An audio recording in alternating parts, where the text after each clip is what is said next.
Welcome, welcome, welcome, one and all, to yet another episode of WIC TV, a cross-ideological space where we come together to talk about issues both political and cultural, from the silly to the serious.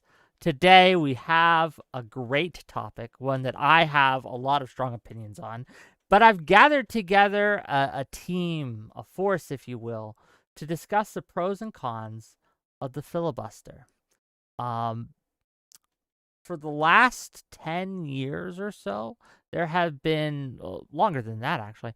The rates of filibuster use has gone up and up and up. There have been proposed changes to the filibuster, some that have gone through. Famously, when Harry Reid adjusted the rules, quote unquote, nuclear option.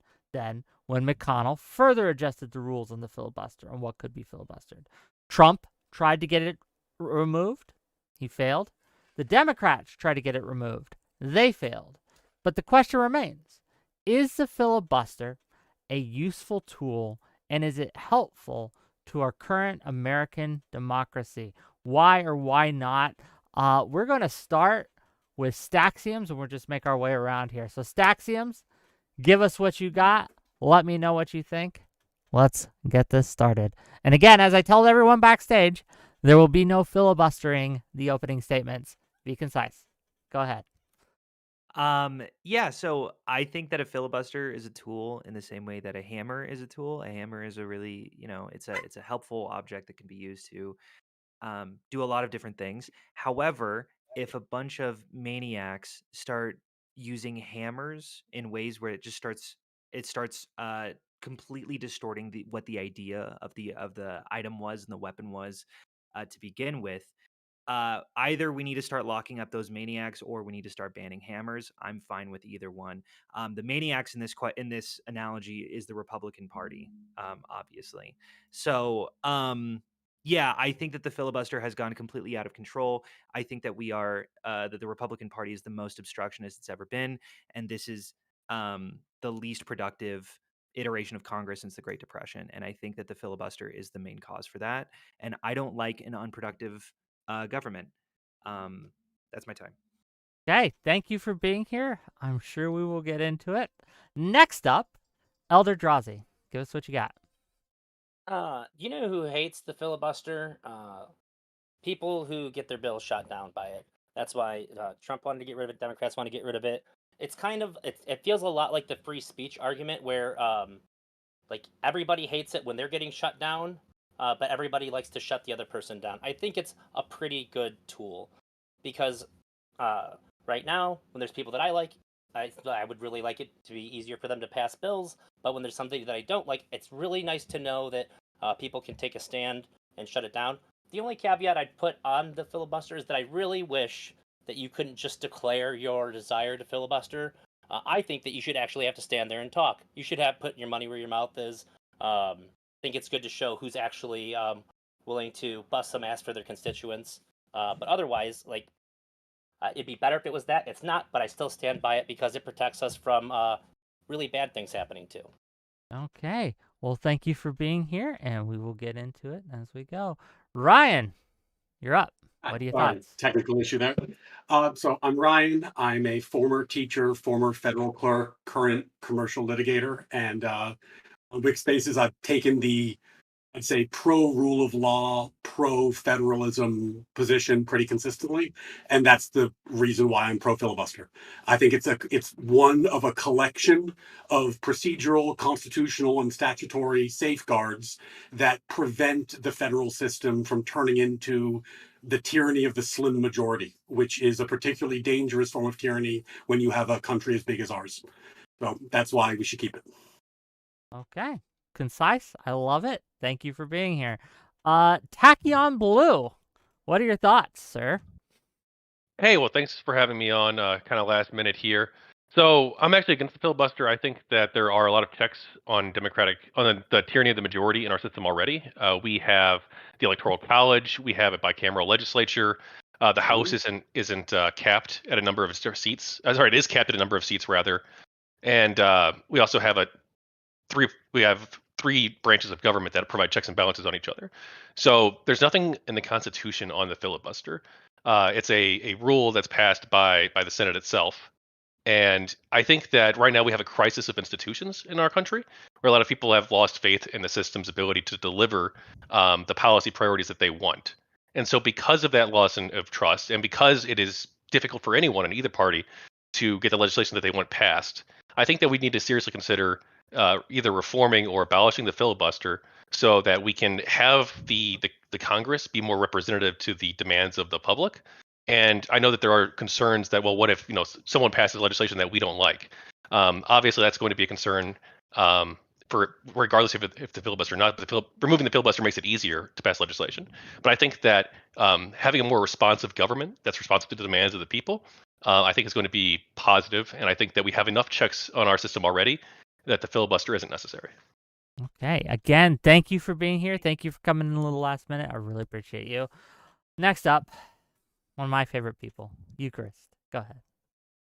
Sure. So, I mean, I agree with some of what I've muted. heard already. Okay, wait, I'm not muted, go. still, am I? Oh, okay. No. No, you're good. Yeah, I agree with some of what I've heard already, namely that, this is a rule. I think that's important to know, right? There's nothing in our Constitution that mandates this is the thing we've got to keep. So if I defend it, it's a defense on the basis of it might be a useful tool, as it was called earlier, or it might be, just in the name of tradition. It's a thing we've had for a long time, for quite some, basically since the beginning of the Senate. We've had this as a feature of the rules in various forms, and so it might be good to keep it or have a really good reason for changing it. I think one of the interesting things for me about the history of opposition to the filibuster or advocates for its reform is that the opposition to the filibuster has been rather schizophrenic at times. At times, defending the filibuster has been a very progressive cause. At times, it has been a very conservative cause. At times, the same person who, for example, Nan Aaron, who has run several progressive legal research institutes, she has gone back and forth over her career, defending it, not defending it, defending it, not defending it, depending on who is in power, right? This is generally the way that it goes. If you are in the minority party, you want it. If you're in the majority party, you don't. To me, that suggests that it's a tool I would like to keep around, in the sense that the people who are in power trying to pass legislation would like it to be gone because they would like to do things more efficiently.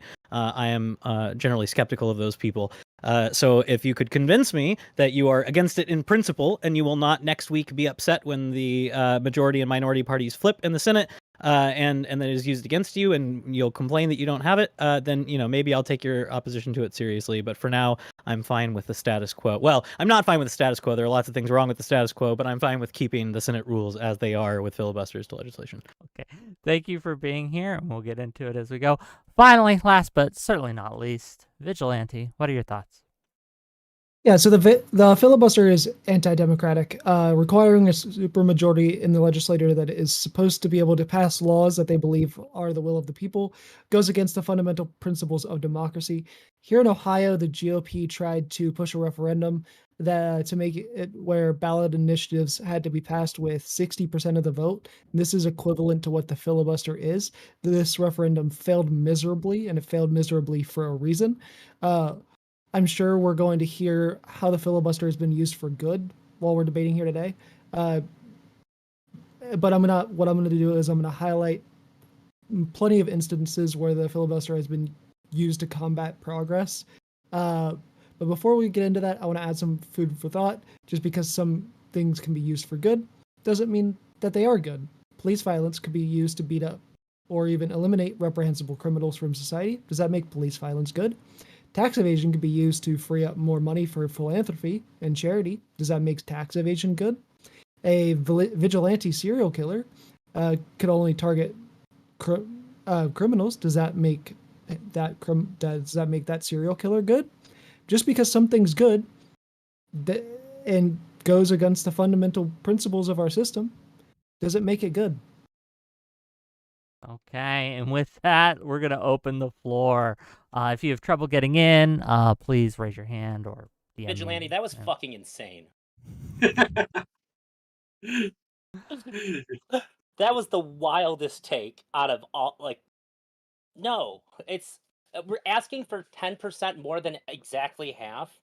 Seems pretty reasonable if you want to make a law that's going to affect the entire country. It's not the same as Well, somebody you're asking police for beating up people 2/3 is of the always vote. wrong. The You're things that asking you for said are 2/3 things of are the always vote. wrong. Yeah, You're I think asking that for 2/3 of the Okay, vote. well, one at a time. Let's go to Ryan, please. I think what's been teed up in the opening statements really cleanly is competing visions of what the federal government is or should be. The federal government is not a wish fulfilling genie. It's not supposed to be available to solve every single problem that you have locally. You have a fully responsive state government that you can go to, as you brought up in Ohio, and it will be totally responsive to the needs of the constituents because those are the only people that are at issue. The federal system, on the other hand, needs to govern a very large, very diverse, very different country. And a lot of the time when people complain about the filibuster, what they're really talking about is the inability to dictate how states they don't live in handle various problems. And the problem that we're having a lot of the time, and this is not a partisan thing, as I think has been pointed out, both parties rail against the filibuster when they're in the majority, but we should keep it because the federal government should not be treated as a wish fulfilling genie. It should be this case that the federal government steps in when there is a real consensus and does things that people want. If you only have a 51-49 margin, is that really a good enough basis to dictate how the 180 plus million people who presumably disagree with you live? So, but don't you already have a House of Representatives, you have the Senate, and you have the president who has to sign the bill, and you also have it has to pass the courts. So you already have all these different Yes. checks. You have multiple checks, but that's why I say it depends on how you view the federal government, what you want it to be. I think that our problem right now, and a lot of the reason we have these conversations, is that we have inappropriately put all this responsibility on the federal government to solve problems that really are state problems that really could be handled differently by the states. And then we're so confused why there isn't consensus. Well, there's not consensus because people in different states have different points of view. And that seems like a fair thing. So why not get to 60 if you're going to do something that impacts the entire country? If there's a lot of disagreement, it seems like that might be a good reason not to control how 100 plus million people live their lives. I have a Okay, then wait. Okay, Well, then why we'll give not? it to Staxians first, and then we'll get to Okay, Vigilante. I go ahead. promise. Yeah, so Staxian. Ryan, I guess my question is, so you're really interested in the way that government looks, and I guess my question is, do you not agree that this is the least productive iteration of Congress? And is that something that you want the government to look like? That's to me, that's a feature, not a bug. Like it's the least productive version of Congress because the people are deeply divided about what they want. And when the No. people are deeply divided about what they want, Congress shouldn't be doing things. Let me back up a little further, actually. Um, so I had a client once. I mean, I don't want to do the whole story, but basically, they went to a government agency and said, "We're regulated. Can we do X, Y, and Z?" The agency said, "Yeah." And then they said, "If you let us do this, we're going to make a bunch of money. Are you okay with that?" And the agency said, "Yeah." 20 years later, the agency says, "You got to give us that money back." And my client said, "Why?" And they said, "Well, it was illegal what you did." And my client said, "You told us we could do it." And they said, "Well, if we told you that, it was illegal when we told you that." Swear to God. It's in public court filings. The whipsaw effect, where what's legal today is illegal tomorrow, where the law is constantly in flux and a one seat majority dictates what rights you have and it flips every 2 years. That's no way to live. And worst of all, it's no way to have a legitimate government that's based on the rule of law. It deteriorates the legitimacy of the institutions, and we shouldn't want that. Sure. I guess is it fair to summarize your concern as a tyranny of majority? I think it's tyranny of majority and more fundamentally, the legitimacy of the system, which, Sure. quite frankly, if we were, we look, sometimes it's easy to say it's anti-democratic in that it is not a one vote, one person, one vote type mechanism. Yeah, But I think. those Sorry, I protections are why democracy works at our scale. One I person, one vote wouldn't work in a country this big. I agree that a direct democracy is not something that we should advocate for. There is some aspects of rules and laws governing a democracy that need to be in place. Of course, I also think that largely speaking, and historically speaking, a filibuster was largely beneficial to the growth of the country. I guess where I draw the line is recent is recent motivations by the Republican Party. I feel like everyone's concerned about the tyranny of the majority, but what we're in right now is a little bit of a tyranny of the minority. I think that, I mean, if we look at the processes that don't require a filibuster, it's tax legislation and judicial nominees, which are the things that Republicans advocate for, and the things that Democrats advocate for. We need 60. We need 60 members. I think there should have been a filibuster on those too, by the way. I think removing the filibuster for nominations was basically, I want maximal procedural protections. I think we talked about this on the last show, Wick. I think that it would have been better to have kept those safeguards on nominations. Sure, and that's a very reasonable position, and I appreciate. Does everyone else agree? Just curious. I'm opposed to the nuclear option in both cases that's been used. Yes, yeah. Okay, cool. Yeah. Fair enough. So my question in this ahead. has always been sort of, because the nuclear option does exist for legislation, it could be invoked at any time if you have a 51 or greater majority, which, just to be clear for people who are hanging out who aren't nerds about this stuff, the nuclear option is just the Senate deciding to reinterpret its own rules, which it can do by simple majority vote rather than it's not writing new rules. They need a supermajority to write new rules. They can reinterpret their own rules through a simple majority vote. And my question is always, why haven't we done that sooner? If it's, some people treat filibuster reform or abolishing the filibuster on legislation as if it is so obvious. Well, there have been a lot of cases where slim majorities have held the Senate who could have invoked the nuclear option for legislation. And the answer to me seems to be they think it's not in their long-term strategic interest to do so, in the sense that, again, not next week, but, like next month, next couple of months, next couple of years, next 6 years, 10 years, 12 years, we're going to be on the wrong foot, and people are going to be able to push things through we don't like. It's a tool that we want to keep around. It seems that that's the consensus of the people who actually do the legislating.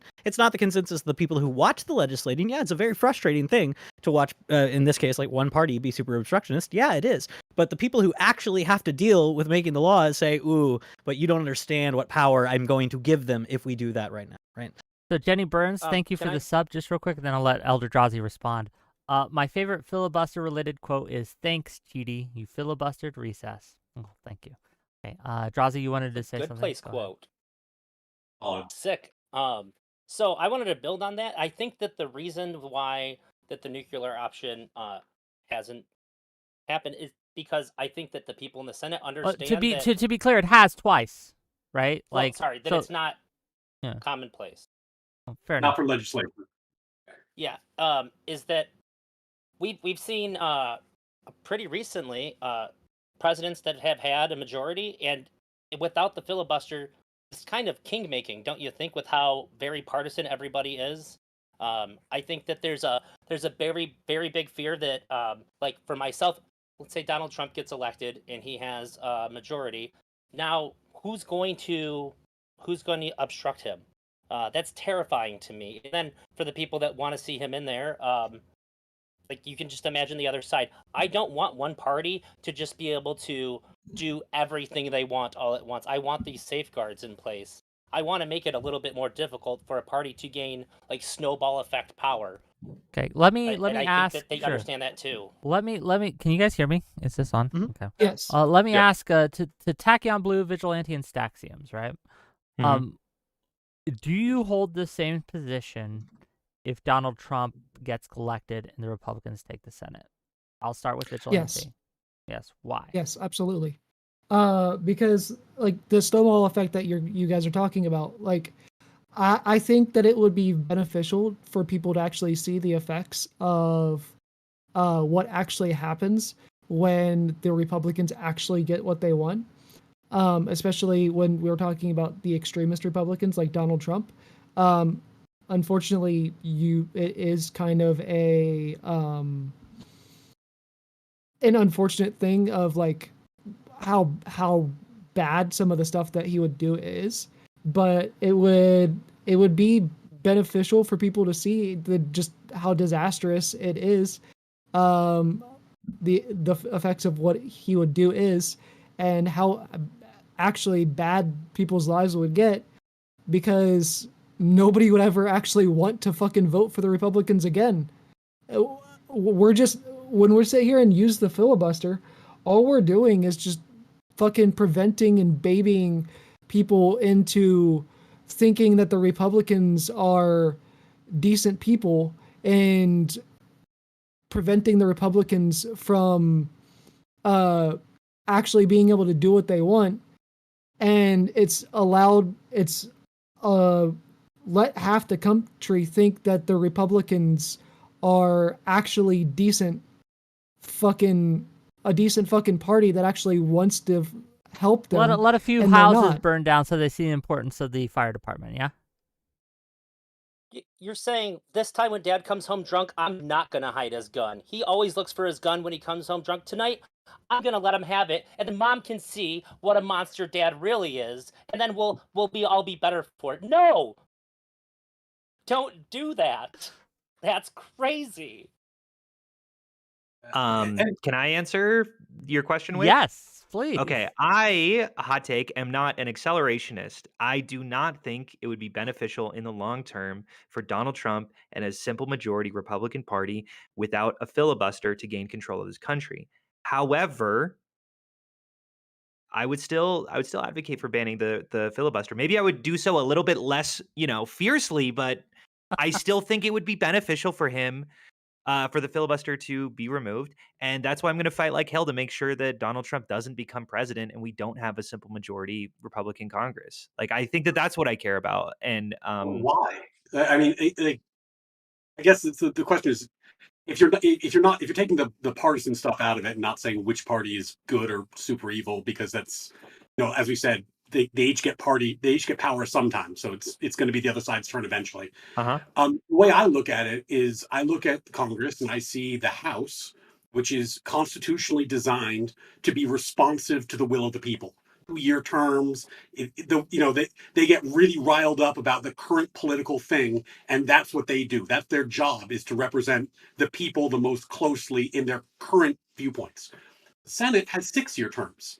The Senate is supposed to be the slower, more more ponderous body that is checking the will of the people and creating a need to drive really long-term thinking and consensus. And that's why they have 6-year terms. So to me, the filibuster, it would be very weird if there was a filibuster in the House. It would be totally antithetical to what the House is supposed to do within our system. But to have it in the Senate seems totally appropriate. That's what the Senate is for. They're supposed to be the adults in the room, which they aren't always, but they're supposed to be the adults in the room and slow things down and make sure that it's really been thought through and there really is a national consensus before we take action. Sure. So I think that this is an argument by degree, because I think that I agree with almost everything that you're saying. Like, I don't want a purely responsive direct democracy. I don't think anyone with, a little bit of a brain genuinely does. But Hold I up, do before think we say that, who does? Who would like direct democracy in America? Raise your hand. vigilante. Maybe. Okay, fair enough. Just one's in chat if you're direct To a democracy. degree, My I heart called you a wants- moron. My If heart there's wants too many it, my ones, brain I'm knows going better. to worry about Prop 13.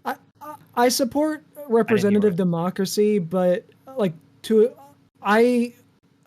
the extent that I want it is more so I just want to get rid of the electoral college. That's the We only can thing have that the I would change in our electoral system now. college debate another day. That's fair. Thank you for the 5 gift subs. That's why. Really appreciate you.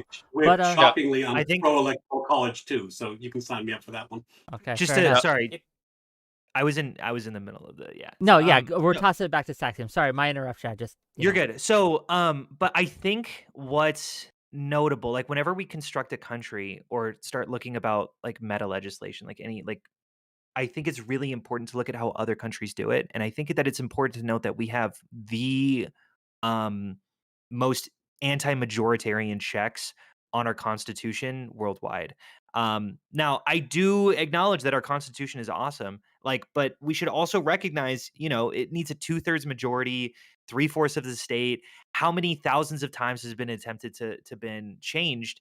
It's been changed 27 times, right? Like, I just feel like we're in the stages of obstructionist and slow growth of our country, where we can start stripping off maybe one or two of our anti-majoritarian checks to ensure that we can maybe progress in the same way that we've progressed throughout our country, because we are in the slowest growth that we have almost ever been historically. So one of the reasons I am like not like in principle, not like I think it's an on high ruling we always need a filibuster, but for now kind of anti filibuster reform is that I don't think that this is the kind of thing that is actually going to bring down the stakes, that is actually going to help any of the things that are currently wrong in our system. Right? I understand the impulse to want to democratize some features of the American Constitution, but I think the things that are making the filibuster feel really, really bad right now are the things that are going to make getting rid of the filibuster even worse because it is so contentious. And so I guess like one of the things I wanted to clarify that I think is exactly right. What Ryan was saying earlier is like, you know, this difference between the bodies that to an extent we eradicated with amending the Constitution to directly elect senators, but still kind of exists because of this difference in term limits. You know, one of the reasons the filibuster exists is because of difference in rules between the bodies, right? The House has a rules committee that sets very firm rules. There's a lot more people in the House, so you have to be very strict with rules and speaking times and things like this. The Senate was supposed to be, it's not now, I agree, this sort of gentlemanly deliberative affair. So there's not rules about like comments being germane to the issue, and there's unlimited debate time because you wanted it to be deliberative, right? And so I wonder if you guys buy this, you reform people buy this, or if you think this is a distinction without a difference.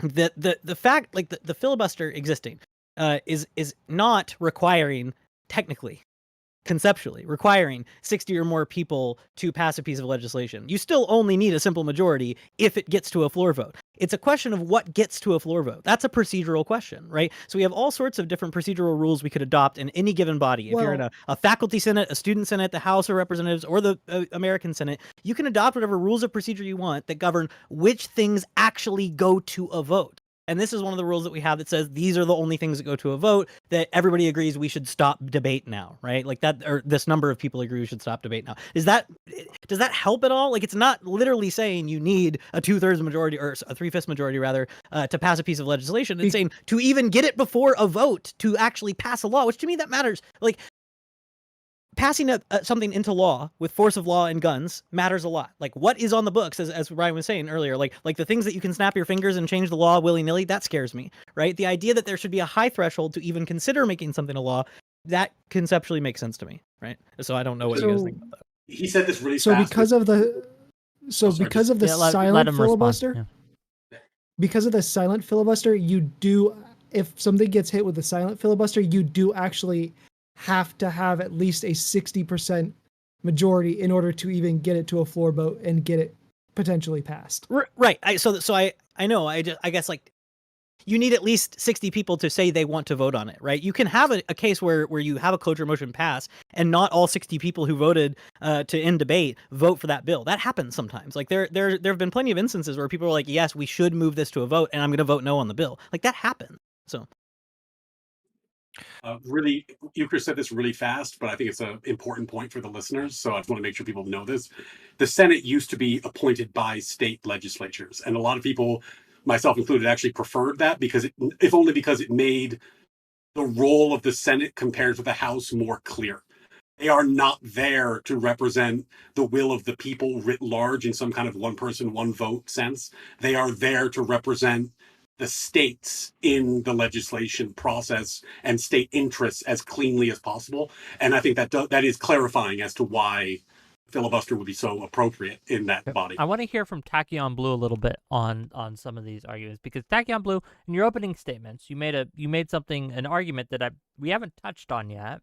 Ryan touched on it a little bit, right? That you think that we have a, and correct me if I'm misphrasing this, but a distrust in the current institutions. And you think that the filibuster is adding to that distrust. Ryan thinks the opposite. Can you elaborate a little on your position, and we can talk about it a little? I'm really curious. Yeah, I haven't given this like a huge amount of thought, to be clear. I do think that when you have these different checks on power, I think that they can be good and can prevent abuses of the Democratic majority.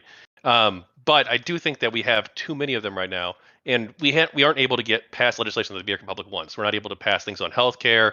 We're not able to pass things on the border. Actually, that's a kind of a separate issue, I guess, right now. But they're not able to pass a large array of legislation that people on either party want to pass, and so because of that, I think a lot of people, and one aspect of many, that is causing a lot of people to lose faith because they vote for a politician, they promise all of these things that they want, and then they even have a majority of the House, majority of the Senate, and they have the presidency, but they can't get it done.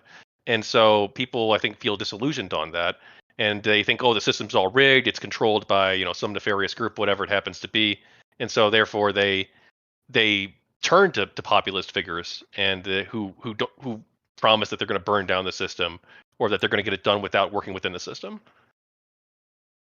Responses? I guess I get confused sometimes because we just had, before he dropped out of the race, Biden was touting his bipartisan successes in legislation. So, clearly we do get things passed. We don't get everything passed. And there are things where you do need the other side and you have to compromise.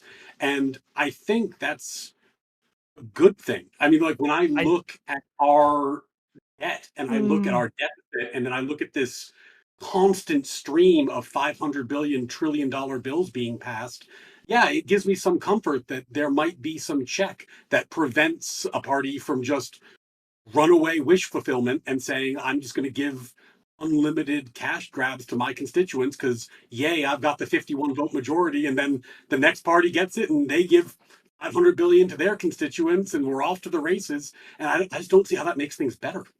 Wait, can I let's respond to that? I just want to.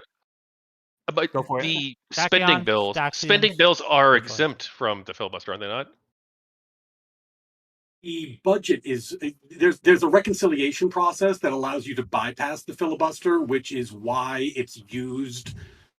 I shouldn't say used, which is why it's abused so often these days, and it is essentially used as a primary legislation tool, and that's also a reason why we get some. Like, if you really get into the weeds on why Obamacare has such a poor reputation or toxicity amongst conservatives, despite the fact that I think, at least to me as an independent, it did some really good things. Like, there's some things about it that's like we really should be happy about, but a lot of it is because it was passed through reconciliation, where it's kind of like it was done in a way that seemed to bypass the need to negotiate with the other side, and that things that creates long-term enmity towards the act. Sorry, interesting example. Didn't Obamacare get passed with a filibuster-proof majority? No, I think he did reconciliation for that, didn't he? I could be wrong. Correct. I'm Please almost positive correct that me. during his he only had 3 months of filibuster-proof majority, and in that time he passed Obamacare. That's what he used that. I would be delighted to I be could- corrected. So just I'm just pretty to sure fact it check did. here. Yes, that's what Sakium said. I'm 99% sure is true because one of the reasons they couldn't get the single payer option through is because they did have to get a 60 majority, and they couldn't if they used some of the more extreme kind of healthcare systems that Obama originally wanted. So they did have to compromise on that, right?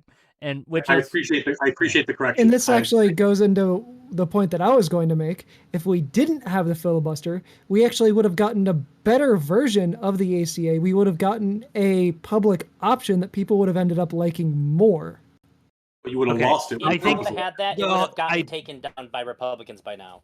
Okay, Yeah. here's I think my frustration with a lot of this is it feels like it's a lot of ad hoc reasoning. Like, for example, we point to Obamacare before we knew that it was, how exactly that was passed, and we say, look, this is one of the distinguishing features of why the filibuster is so corrupt.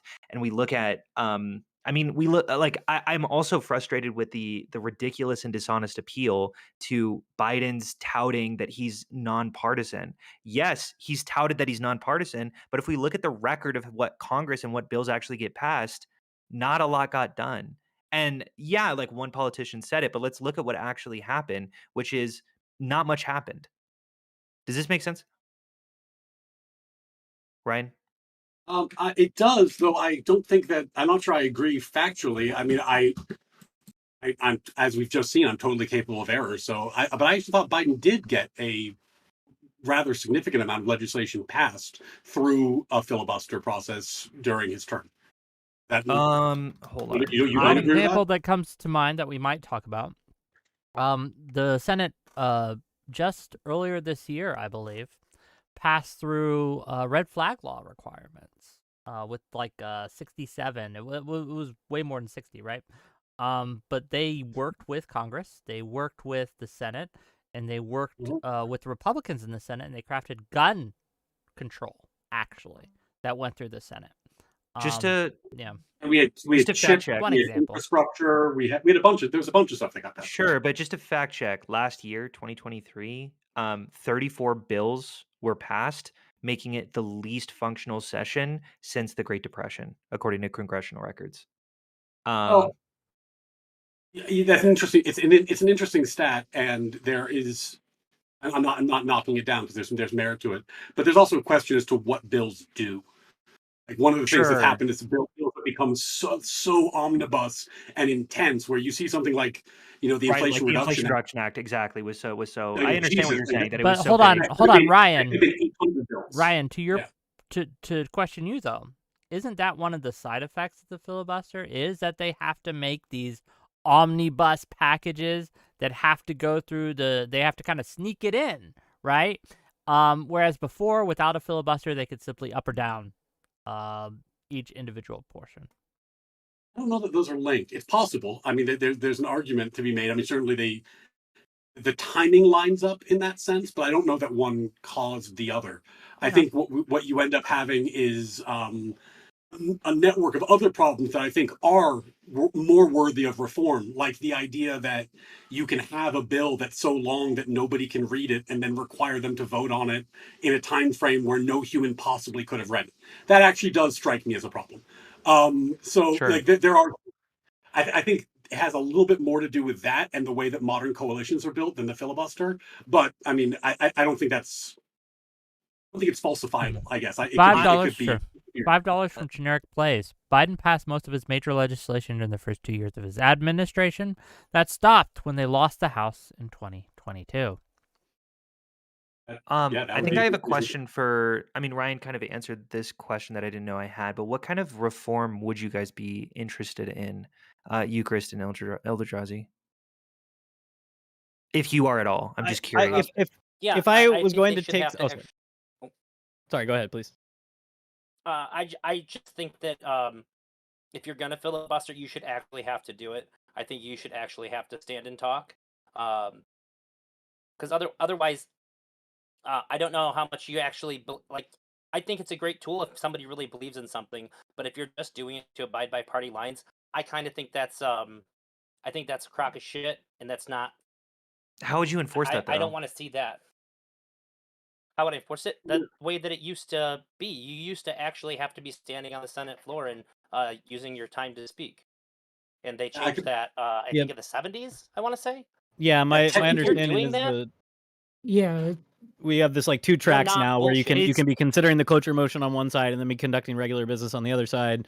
And so like the cloture motion is failing over here while we're doing normal business over here, and then this bill just putters and dies. I think I'd say the same, that like what I would want, I think, is a system where you have to call people's bluffs and be willing, if somebody signals I'm willing to filibuster, you like, yeah, okay, we don't have the votes, but like, are you really willing to do what's necessary? Because I mean, the lead up to that 2-track system was several periods of like, one was like a month-long period of filibustering, and so like, I think I would be in support of some sort of procedural reform that basically said, like, this is a tool that we think is useful and probably should exist, but the stakes on it should be raised so it isn't as easily used as an obstructionist tool. I'd be fine with that, I think. But again, like, I'm not in principle saying everything that we've got is good. It's their rules. They can do what they want with them.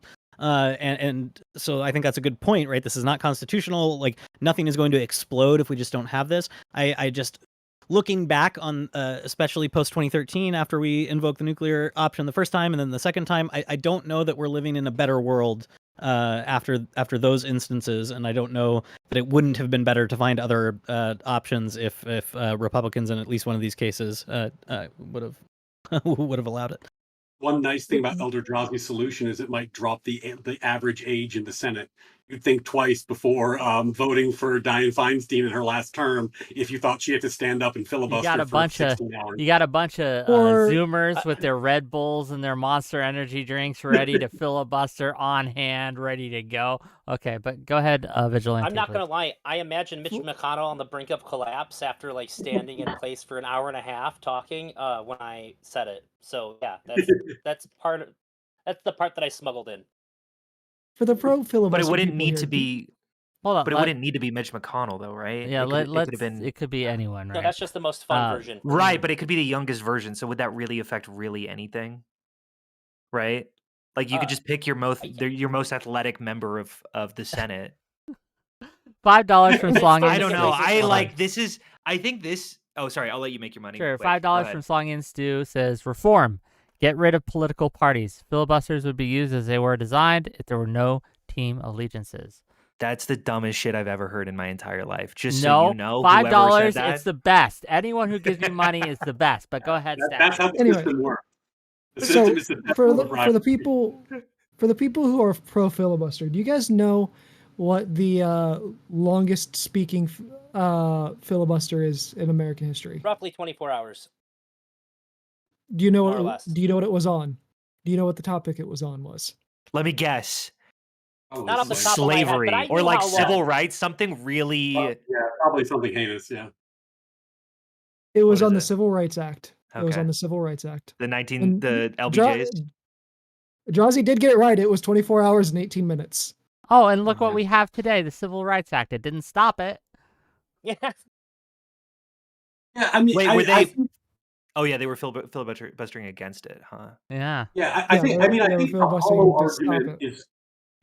is the current political one, where one says, you know, I want this, so we should get rid of the filibuster. Because I think, as we pointed out, like both sides make that argument. They make it when it's convenient. They drop it when it's not convenient. Yeah, but And- you say both sides, but like I just conceded that like yeah, sure, you have Vigilante down there who will, say fuck I love the filibuster as soon as Trump's in office. But like I think people are willing to be principled. Like, yeah, you can find exceptions who are crazy. But like I do think that we largely want a rule of law and understand that tools can be used by both sides. Like I feel like that's a little bit of a straw man. Not that much of a straw man because I there mean, are members of my don't own think team. Hey, I it's said, wrong at all. to be clear, I said get rid of it I'm out of a the way. Point that he just Democratic made. voter, and I'm What? confident. Go ahead. Vigilante and Wick together kind of made a really good point in that 24 hours somebody filibustered, and you know what? People stuck through, and we do have the Civil Rights Act. I think it showed that this guy hated civil rights so much, and we learned a lot about him. And then the people that stuck through, like we have it. Don't you think that that's like I think that's a point for the filibuster. Just Are the the- historical things. It was defeated at that time, but then it was reintroduced a couple years later, and then it got through. Historically, my point. Yeah, so one, we got civil rights a little bit later than we could have. My bad. So interesting. But two, I largely think that the filibuster is the most dangerous over the last, 20, 15 years or so. Rather than an historical example. Like I'm mostly looking at Mitch McConnell as the biggest perpetrator of this here. But I do want to point out real quick that given all of the inefficiencies of the government, given all of the problems that we have with how obstructionist, how unproductive it is, I passed it to two of the other team members, and their solution was just make some athletic people talk a little bit longer. Like I don't think that that's genuinely going to change a single thing, and I think that it's very striking that they don't see a problem and are unwilling to come up with interesting solutions, and they just dismiss our solutions. You asked for a reform that we would support, and there were some that we did. I don't. 2 out of think 3. that- I think you were an exception, Ryan.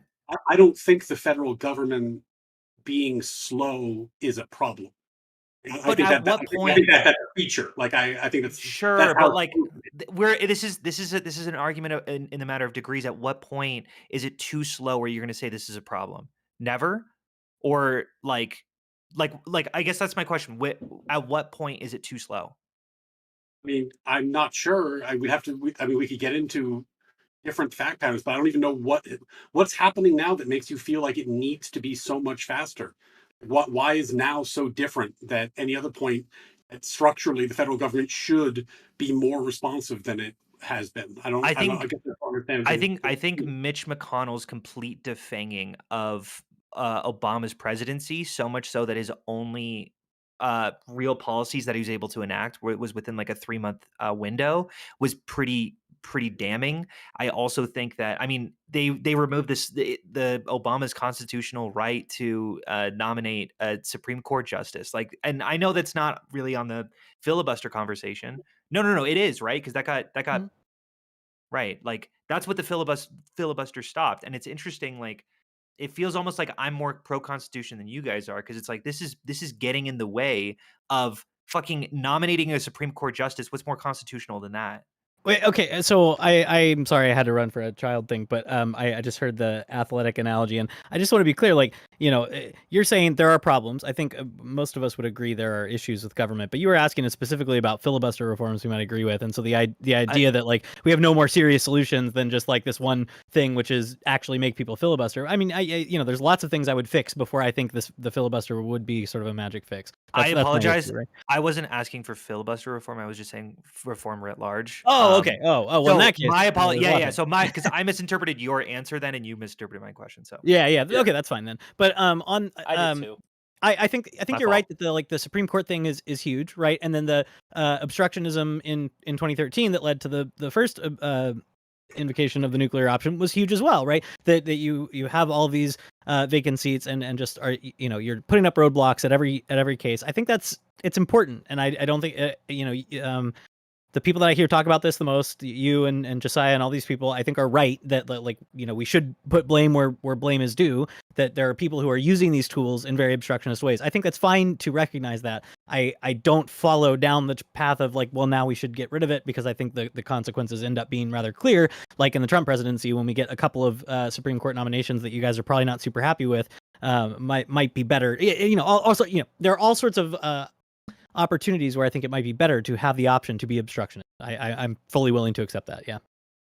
Yeah, I mean, if we're going to look at other reforms, I think we should look at ways to make it easier for people to get in a room and compromise. I think one of the things that makes politics very difficult today is not a feature of government, it's a feature of technology.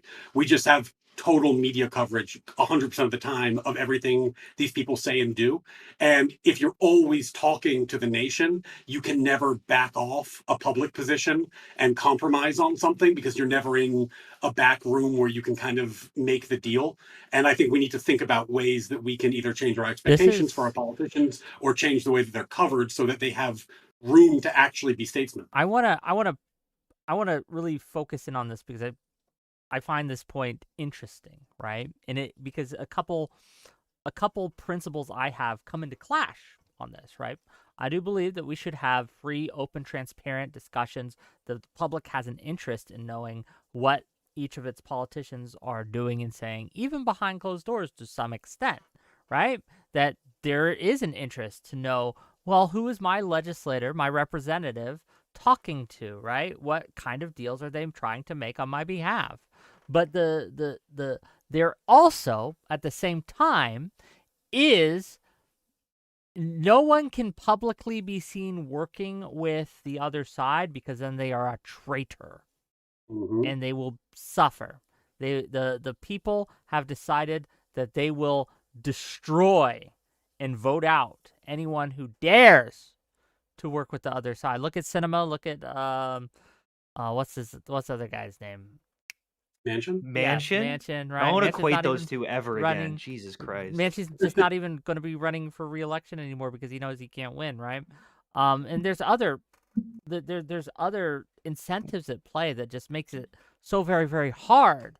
Like, one of the things before social media that Harry Reid was able to do, he was able to do the back doors. Like, they would talk in private. They would get shit done in private, which allowed them to be crazy extremist radicals in public and say, well, rattle their sabers and be super partisan, super rah rah go team, while still getting things done. With the advent of social media and all this micro focus on things, it's become much harder to do that.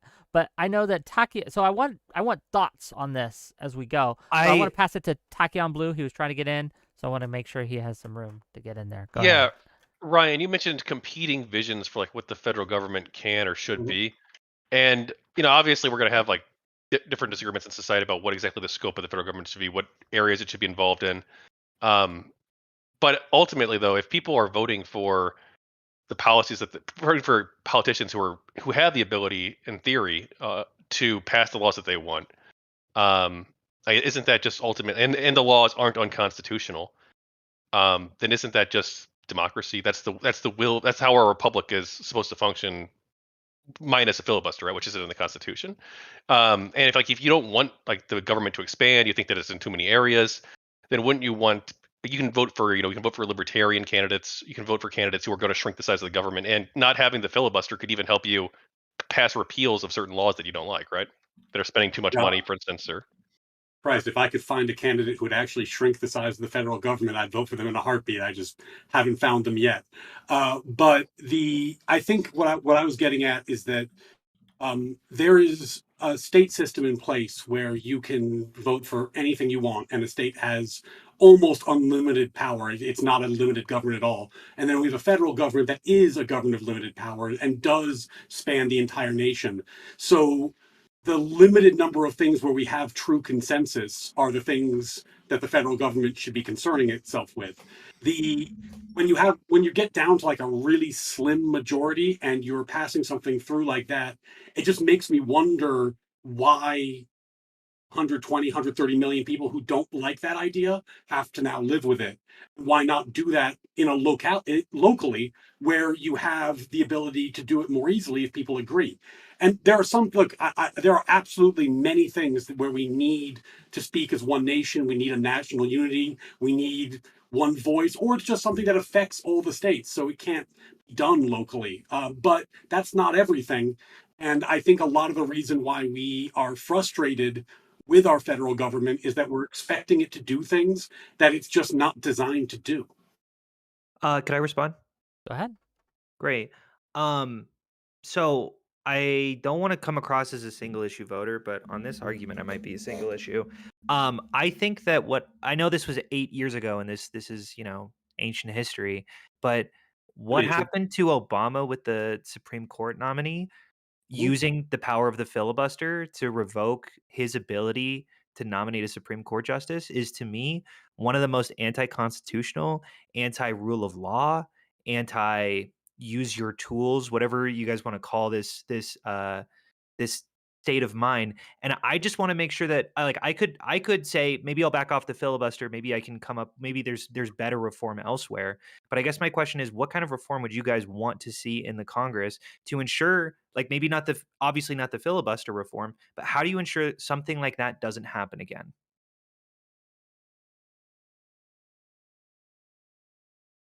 Anyone? Bueller? Can you say that again? No, he wants to know. I'll rephrase it for you. Go for it. Right? He wants to know, how do we prevent something like what Mitch McConnell did to Obama in keeping him from being able to nominate justices, right, to the Supreme Court? Because the filibuster was used as a tool to obstruct that, what's to keep them? Say Kamala wins in 2024 and a seat opens up on the Supreme Court. How do you stop Republicans from just doing the same thing? I don't know that we can. I didn't know that they could have obstructed the Supreme Court pick the way they did before. I think it's an unfortunate thing that we've sort of run into. I guess like nothing short of like changing how it works, but I think that you'd have to get that through the Senate. So Okay. uh, So like I think that your concerns with me are like some abstract principles, like, oh yeah, what if pretty extreme principles, like what if some extreme policies happen that still an entire political party is able to rally forward and pass. And my concern is, what if a president can't fucking nominate a Supreme Court justice and you go, that's just the way it is. That's just what I mean, happens in America. but My it- thing's not. it kind my of is, thing's not though, right? Like- abstract. Wait, are we even sure that McConnell used the filibuster, or did he just not bring it up to the floor? It was the filibuster is a very broad umbrella term that covers a lot of different ways to keep things from a floor vote. Okay. But that's it is covered under the filibuster, right? It wasn't the in a sense, it is just sort of the way it is, though, and so it's a feature. Yes, it exists. It's a tool. It's been used before. At the end of Johnson's term, right? A nominee was filibustered, like, and we didn't nuke it then. And so I'm not convinced that nuking it when we did is gonna help us in the long term. You guys or my guys, and they're not really my guys at all if they ever were.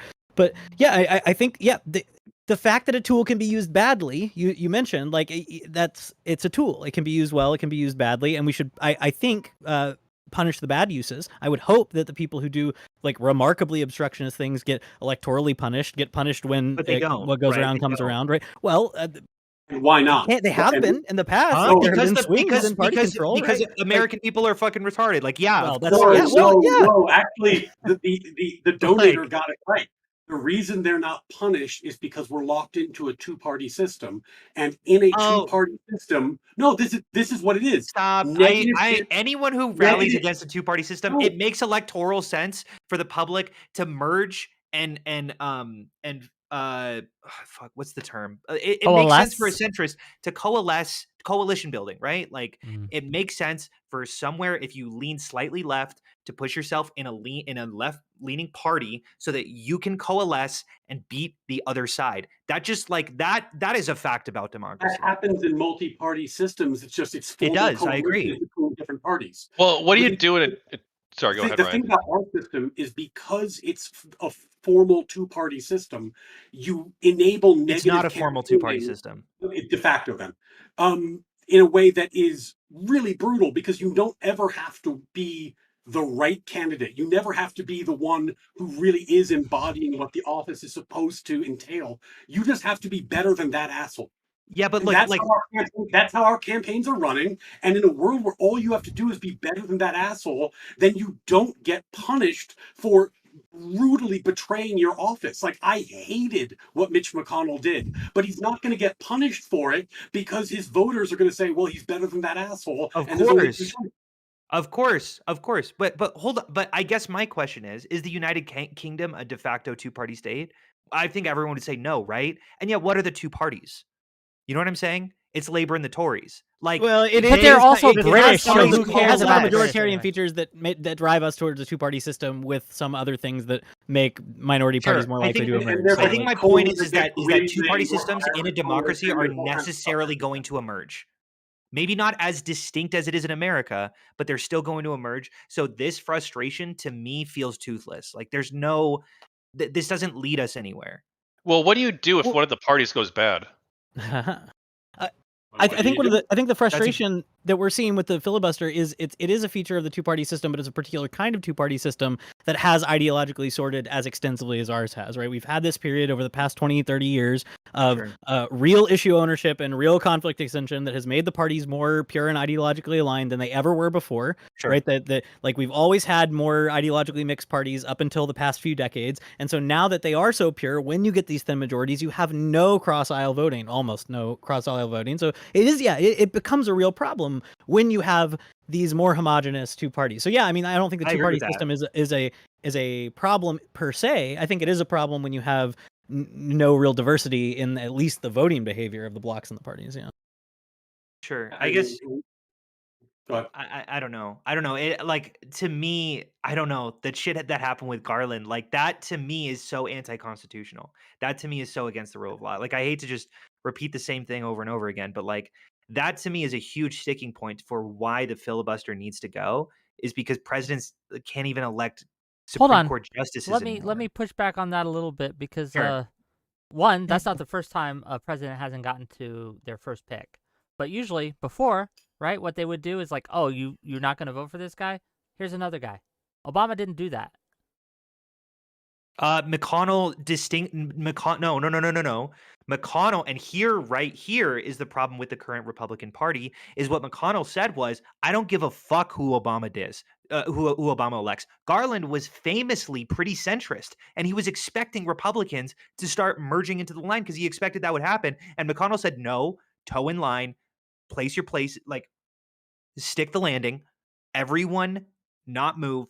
I don't care who Obama elects. We are not moving for him. So McConnell is preventing that mixture of ideological purity that we're advocating for here, and yet we seem to be unwilling to condemn him. What do you mean? I Well, think it's not everyone here unwilling is to condemn condemning him. him. I just condemned him.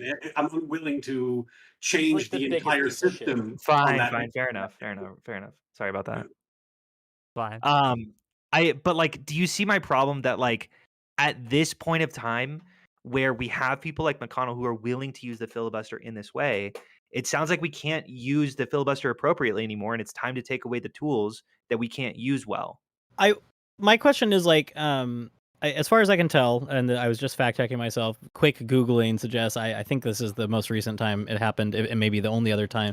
But 1968, at the end of LBJ's term, was the last time that there was a filibuster of an appointment like this. He had partisan control of the Senate. The Senate could have changed or could have changed their interpretation of the rules then to abolish the filibuster of Supreme Court nominees, but they didn't. And I guess I'm curious, like, do you think it would have been better if they had then? Do you think we'd be in a better world here almost 6 decades later if they had said, okay, well, that's anti-constitutional for you to not let this go through, let's nuke it then? Do you think we're in a better world? We would have been in a better world if we'd just said, that's, you can't use it right, so let's get rid of it. I'm sorry, I don't know if I'm following what was the case that happened? So 1968, the Chief Justice retires. LBJ is going to move a justice from associate to Chief Justice and then nominate a Texas justice to replace that now empty seat. During the confirmation hearings, a couple people dropped off of support based on some revelations that came out in the hearings, and so he didn't have a filibuster-proof majority anymore, and so he withdrew the nomination. Right, so not exactly the same circumstances, but similar. I guess what I'm saying is, but he had 58-seat majority in the Senate in that period, I believe, or maybe I don't know. I'd have to go back and check. I could be wrong. You fact check me all you want. I guess I'm just saying, hypothetically, would you prefer a world if 50 years ago we didn't have this rule anymore? Do you think we'd be better off if we had not had the ability to filibuster these nominees for much longer? Do you think that would have been better? I do. So I'm not sure about that particular case because it feels vastly different from the McConnell. But I will answer your question, which is, would we be better without the filibuster 50 years ago? I think yes, demonstrably so. Yeah. But yeah, The thing about the McConnell pattern that always intrigued me was just the election loss on the next cycle. Right, like that's always the rub. Like if a Democrat had won the next presidency, things would be different. So I've wondered about that because you would think that would be, I don't know. I when it happened, I thought there was going to be a higher political price to be paid, and there wasn't. Right. And that's something that's concerned me, and I've tried to figure out why for a while, which is how I landed on this two-party diatribe I went on. It's just because, like that's actually the solution to the problem. The solution is a electoral cost. Sure, there should be a political price to be paid for misbehavior. But if there isn't, well, that seems to imply a deeper issue. That's worse than like a procedural rule like the filibuster. That's a deep problem. To Eucharist's point, Eucharist argued at the beginning, right, that while he agrees that there are problems with the system, the filibuster is a symptom rather than the issue itself, and simply getting rid of the filibuster won't make it better. It won't actually make it worse because, again, let's look at the McConnell situation. One of the only reasons McConnell was able to do what he did with the filibuster is because Reid did what he did with the filibuster, right? And again, before the Republicans were blocking Obama's judicial nominations, the Democrats were blocking Bush's judicial nominations, and it's always been a push or pull. So how do we solve? Or I guess let me ask you this, Staxiums, and to Staxium's side, how will abolishing the filibuster make it better? I think I'll answer so first. So we can pass all the stuff we want now. Boom, we got 51 seats, right? 51 you know what? Seats, I agree. We pass it, then next time Republicans win, they wave it away. You ready for It's some gone. cross ideological mix? I 100% agree with Ryan. I think that the solution is an electoral cost. I think that the median voter needs to care about this kind of stuff, and if they don't care about the rule of law, then we're kind of fucked. And I advocate for Republicans to care about the rule of law every time I step out. I advocate for Democrats to care about the rule of law, although I do feel like the issue is largely the Republicans. I do see it sometimes with Democrats. And like, I think when it comes to the filibuster discussion, I'm approaching it with okay, I'm assuming that we can't change people right now in this discussion. Like I'm taking this particular avenue of how to fix the issue, but of course we have to be able to walk and chew gum at the same time and encourage, the median voter to actually care about when the rule of law gets violated, of course. Well, they didn't So give him an electoral cost because he could simply point, well, the Democrats did it first. And he was right. They did. So why would they punish one when they didn't punish the other? No, well, they should punish. But I guess what I'm saying is, yeah, they should have punished Harry Reid too. Like, I don't know what else. Like, I hear what you're saying, but like at some point the buck needs to stop, right? Like at some point we just like the continual escalation needs to be punished at some level without just pointing back and going, okay, well, he did it first. I agree, but the Yeah, only way to yeah, a do lot that of- is not through fiat abolishing of the filibuster. It's through voting the bastards out. I think this is a mitigation tactic, the Didn't filibuster. I think to actually solve the problem, yes, we would need to vote the bastards out. I agree with you. And that is something I focus on more than the filibuster reform. But I'm on a filibuster reform debate right now. So, I also think that a mitigation tactic is beneficial. So I yes, also I think agree. It won't solve the whole problem. Of course, Mm. there are better solutions. There are harder solutions. I think the filibuster reform is easier, but also it mitigates less. But I don't think that means it's not beneficial.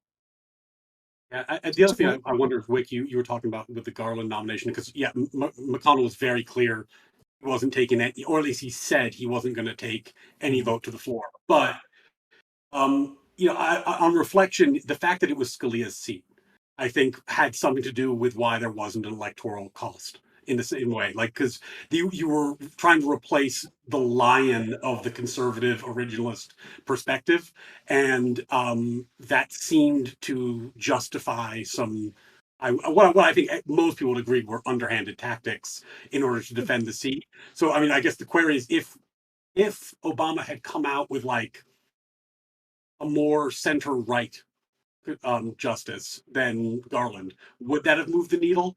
I think probably. I think I'd come out probably not, but it would have been interesting to see, because, or at least maybe there would have been a higher price to pay if it seemed like the justice was more palatable. I don't know. I guess we'll never know. Yeah, I just Oh. Garland was a conservative Democrat. Like he was, I don't know. He was someone that Obama put forward knowing that he was going to have to negotiate with.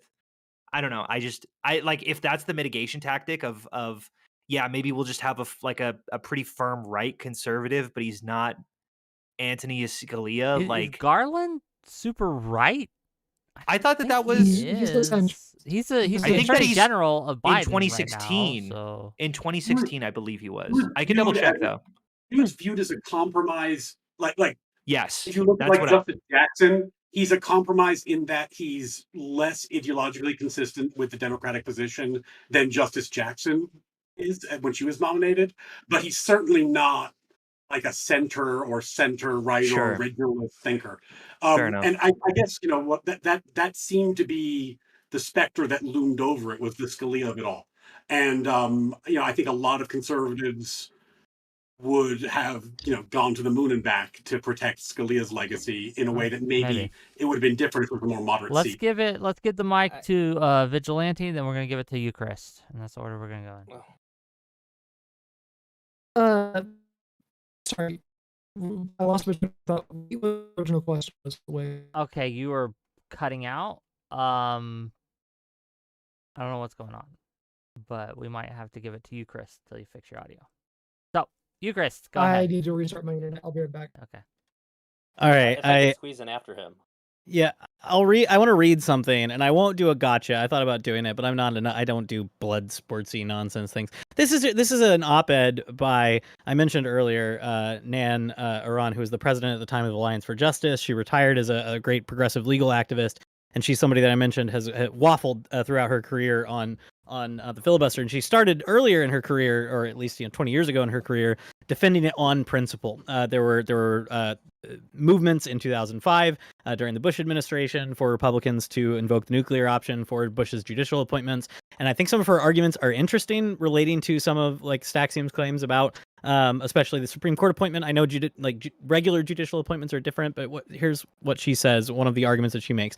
Look, the Constitution does not say that a simple majority vote is required for Senate confirmation of a nominee, and it does not guarantee a vote on any nominee. Rather, Article 1, Section 5 of the U.S. Constitution authorizes the Senate to determine its own rules of procedure, and Senate Rule 22 requires 60 votes to end debate on any legislation or nominations. The filibuster has often been used to thwart presidential nominations, occasionally even Supreme Court nominations. Since the first recorded instance in 1881, when Republicans were unable to end the filibuster of President Rutherford B. Hayes' nomination of Stanley Matthews to the Supreme Court, there have been 9 Supreme Court nominees who did not receive floor votes. Further, during the Clinton administration, Senate Republicans blocked over 60 of his judicial nominees, often through the actions of only one senator rather than a substantial minority of 41, by refusing to schedule committee hearings and delaying committee votes. All of this is part of a longer essay that she puts forward in 2005 to say, look, the arguments the Republicans are making are bad and dumb and wrong, and the filibuster is an important tool. It has a long history, and it's useful for progressive causes. And I kind of agree with her, and I think she's right still, despite the ways I think it has been used badly. I think she would agree, those obstructionist things during the Clinton administration were bad, but for her, at least in 2005, changed her mind about 8 years later, those were not arguments for ending the filibuster itself. Yeah, but don't you feel like that there's a huge distinction between, hey, this person's way too ideologically different from me, Mr. President, please change it. Please make someone a little bit more, negotiate with me a little bit, and affirm, no, I don't care who you're putting forward. We will filibuster anyone who gets in the way. I think that there's a difference. Yeah, for sure. But I guess what I'm saying is, I think that it's become a point where the weapon of the filibuster becomes anathema to government itself. And I think when it becomes a negotiation tool, I'm very in favor of it, which is why I think historically it's had a lot of benefits. But recently, I think it's become such a stifling tool that I don't know. I feel like it's destructive. I think I just share Ryan's intuition that the proper site of our appeals for most government things ought to be a bit at lower levels in this federalist system. And so the idea that certain things get frequently obstructed during this period of very thin partisan divides and very strong ideological polarization along partisan lines doesn't surprise me. I think that'll happen whether we have the filibuster or not. Can you give me Staxium's right? Can you give me an example of a bill that the Republicans were able to filibuster that you think would have benefited the nation had it gotten through? That is a great question. I don't have anything off the top of my head. Could I call a friend, DM Josiah, something. And then follow up would of course be, then would we be better off if that was immediately reversed the next time the Republicans had power? Right? Because that's sorry. Go ahead. No, that's always the issue, right? It's if we get rid of the filibuster, we can do this X, Y, and Z thing. But then when we lose power, that immediately gets reversed. And the whipsaw effect, where what's legal today is illegal tomorrow and vice versa, and it just ping-pongs back and forth on a 51-seat majority, I think is worse for the long-term legitimacy of the government than the delay and the obstruction is. Sure. My frustration... Oh, go ahead, Tachyon. Sorry. Tachyon. So... I mean, if that's if they're able to, if Republicans, let's say Obamacare, let's use that example, right? So let's say when they pass Obamacare, they have, or something even more robust, because they're probably able to pass something more robust if they don't have the filibuster, right? So they pass, a big healthcare bill. Let's say Republicans don't like it. They make a case to the American public that, look, this is going to be a disaster. We really need to stop this. And they manage to successfully sell enough of that message to the American public, and the American people buy into it, that they vote for them for the House, the Senate, and the presidency. I mean, they should be able to repeal that law then, right? Yeah, but the problem with that is, imagine that it's let's say you're trying to run a business, right? And let's make it something like you're trying to make. Let's say you're in the marijuana dispensing business, and the Democrats get a filibuster proof. There's no filibuster. It's legal. Yay! You start your business. Republicans take it off. Illegal. Your business is now dead. You can't use a bank. There's a national refer. It's illegal across the country. That kind of whipsaw where law. I took a kind of a wild example because I'm just trying to make it like the problem as clear as possible, but that whipsaw where the law goes back and forth between these extremes is really bad. It makes people. It's worse than the problem we have now. It would make it impossible to believe with any certainty that you know what the law is going to be in the future. You can't plan how you're going to act, and people would rightly have deep suspicion for the federal government in a situation like that. I think in that sense, the cure we're proposing is worse than the disease. Sure, Well, but Ryan, is that an issue like in other countries though? Like, because other countries don't have a filibuster, at least most of them, I don't think. Yeah, it is a profound issue in other countries. Yeah, like can you one of the issues I have with the UK system is that it is exactly this. When you get control of the parliament, you get control of the whole apparatus of government incredibly quickly, and you can enact very wild changes pretty rapidly. And I think that causes problems in the UK. Which I mean, I'm not a UK lawyer, so I don't know as much about it. But the UK is the size of a moderately sized state. You know what I mean? Like we're like the scale we're talking about where we're trying to govern America is so vastly different than other democracies. Are like we really do need these protections because you might when you talk about this whipsaw, at least in London, maybe the people who are pro and cons, but like when you have a whipsaw in the States, you might live in a state where everybody thinks this was a bad idea. And how could the federal government have done this? Because you might be in a state that has a super majority on this issue, but nationally it's a 51-49. And we're very unique in this way. And I think our government has to reflect that. sure. So I think Okay. firstly, like you're pointing to the size of the UK, but the population, they're like a fifth the size. Like they're not the size of a median state here. It's a pretty populous country there. Two, I don't know what issues you're Who seeing in the cares? UK. I don't know if you really gave a particular example. And the third, and this really is my question, at what point do you feel like the anti majoritarian principles that you're outlining go too far? Like, at what point do we become Sure. stagnant? I guess I'll ask you this, Staxiums, right? Do you Well, I was believe? asking them, but Okay, go well, ahead. sure. No, I'm joking. Go ahead. Well, they've already said they don't know their exact line. Has Sure. that changed? Oh, I didn't hear that. You guys, to his question, where's your line? It's a tough question to answer in the abstract. I don't know because you're saying like it's almost asking, is there a particular piece of legislation I think is so important I would change the structure of this for? And I think the answer is Well, no. But I'm kind of not sure what the question is looking for. Like, would you, like, for example, would w- you expand the filibuster so that the House would have it?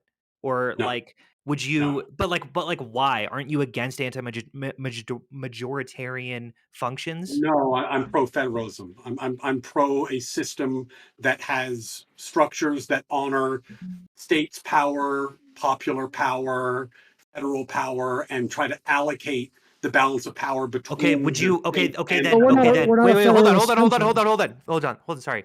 Would you then vote for disbanding the House and getting rid and then instead changing it to a direct democracy instead to make sure that it's much more democratic?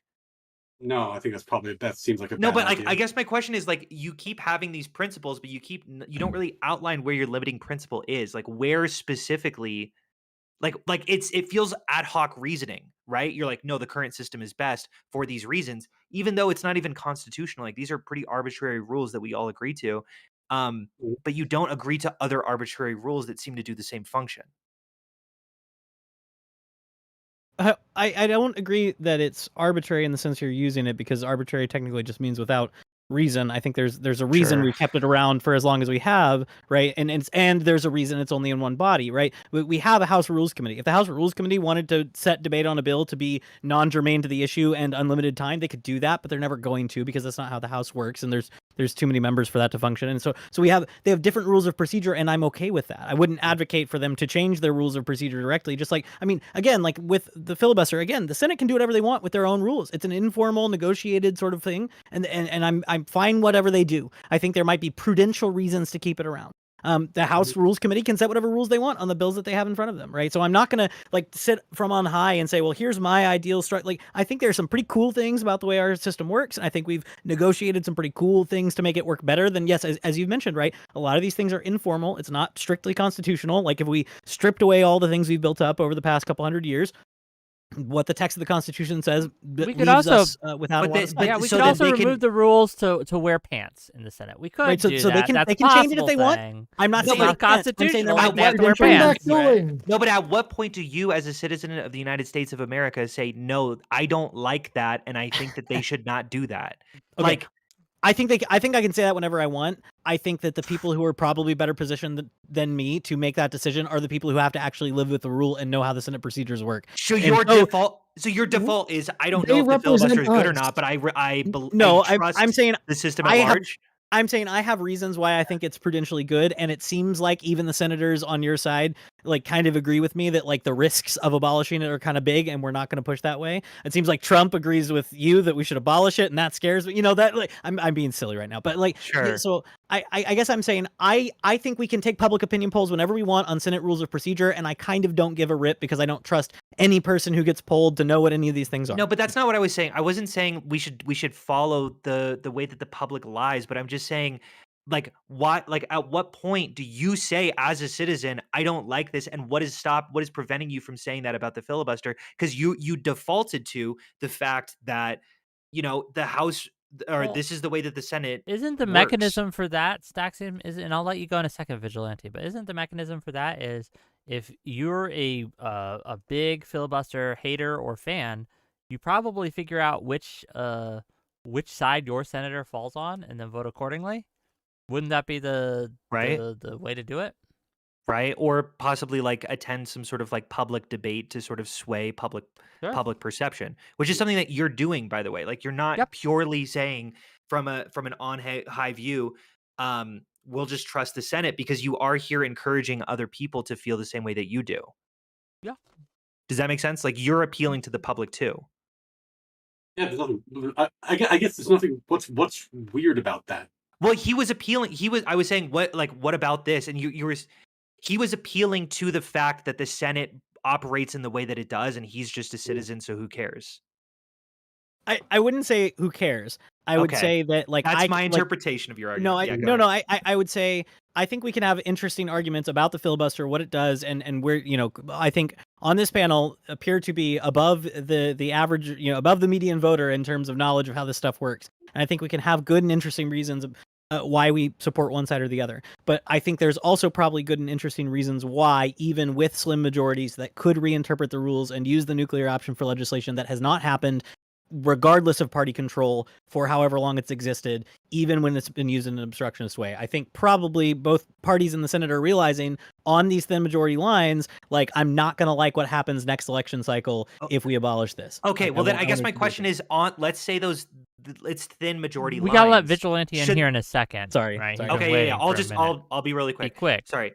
On those simple majority lines, should we just not do anything? You know what I'm saying? Like, legislatively, what should a simple majority do? Should the government just basically sit stagnant for 4 or 2 years until not 4 years, for 6 years? Until my answer is I don't think they're filibustering literally everything. And if they are, that we might have a different case. And then I think there might be real legislative punishment. But they're not, right? I don't think they're filibustering literally every bill. So we have ways to bypass it for things that matter. If they were filibustering literally everything, would you at that point say filibustering is wrong? You know, I might draw up a picket sign at the point if they filibustered literally every bill that came to the Senate. Maybe I would switch sides. I think if they were filibustering everything that came to the Senate, I'd be saying vote for the other guy. like, vote these guys out of office. Like, they deserve to pay an electoral price. But you Like that- recognize that we are so ideologically driven right now that likely won't really make a dent, right? If we're that ideologically driven, then nothing solves the problem. Like, you know, because then No, we you just can't. have- You can't operate that way. You really believe that if we're that ideologically driven, there's no way No. that we can change the If you're saying the it's function of the impossible, government. if you're saying it's impossible to get good people in I'm government, not saying it's then yes, impossible. it is not possible that the rules will fix that problem. No, at can some I point, point you to need elect something? good people. Can I point to something? Fucking Quickly, really vigilante, recently. poor vigilante. I know. I'm I trying to know, give I you. would take a You little are bit. filibustering Sorry. vigilante. True. $50, and you're not going to filibuster my $50. From Pondering Politics, exploring the limiting principle more. Why not increase the threshold to 75 senators? Since the Senate is elected the same way the House is, direct jurisdictional popular vote, why not a House filibuster? Why not a SCOTUS supermajority to strike laws? Go ahead. Do you want to respond to that? Or I guess I was filibustering vigilante. Yeah, we're filibustering vigilantes. So Yeah, that's- vigilante needs to get in here. Yeah, so But you guys should answer Josiah's question there. I'll answer it at some point. yeah, we can get that. Yeah, so I want to point out a few things. One, we're not a federalist country. I mean, Ryan, you keep bringing up like we're not. The Federalist Papers failed for a reason. We do have some Federalist elements, but we have a federalist but form we're of government. Yeah, it's a federal democracy. Yeah. yes, but like we don't. It's not federalism in the way that you're talking about. Like the federal government has more control than the states, and it has more control than the states for a reason. The filibuster prevents the government from having that control. It prevents the government from actually passing laws. It prevents the government from actually having progress. And it prevents the representatives from actually representing us and doing the will of the people. And to Well, answer isn't that the to- Senate's job, kind of? Isn't it anti-democratic by design? Exactly. yeah, the Senate is anti-democratic by design, Yeah. and to a degree, I do actually somewhat support getting rid of the Senate, but that's a different topic. You somewhat support abolishing the Senate. Is that true for Yes. you as well, Staxiums? Do you somewhat support abolishing the Senate? Somewhat like in theory, I would I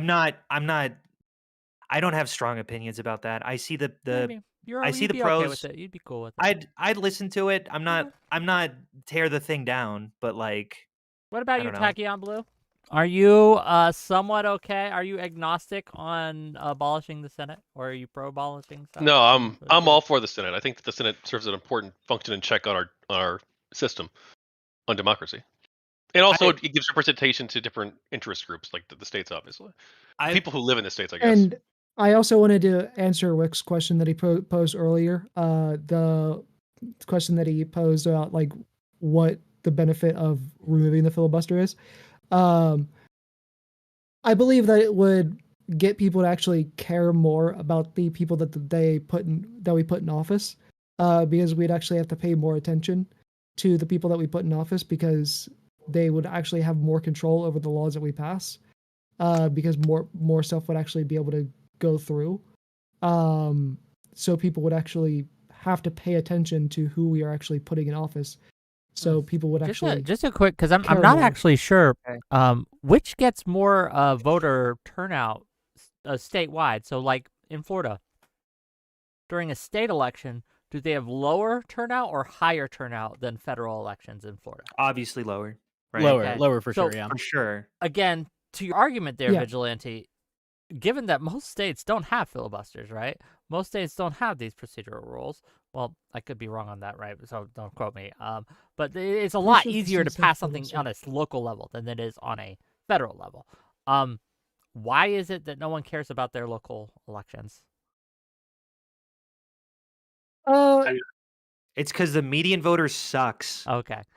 There's also a lack of access to like local news, and for instance, I think too. I would say Can I- I would say it's because most people aren't as informed on their local Yeah, but that's election. your It doesn't get argument, as right? much Your it argument doesn't is get that as if we much got coverage. yeah, your argument though is if we got rid of the filibuster, they'd have to pay more attention. That therefore they'd become more evolved because it would be easier to pass through laws that would affect them.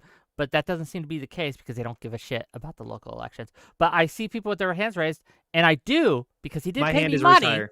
I do because he did pay me money. Want to get I'll an answer answer Josiah's question. from you, Chris, Uh, and yeah, and- go ahead.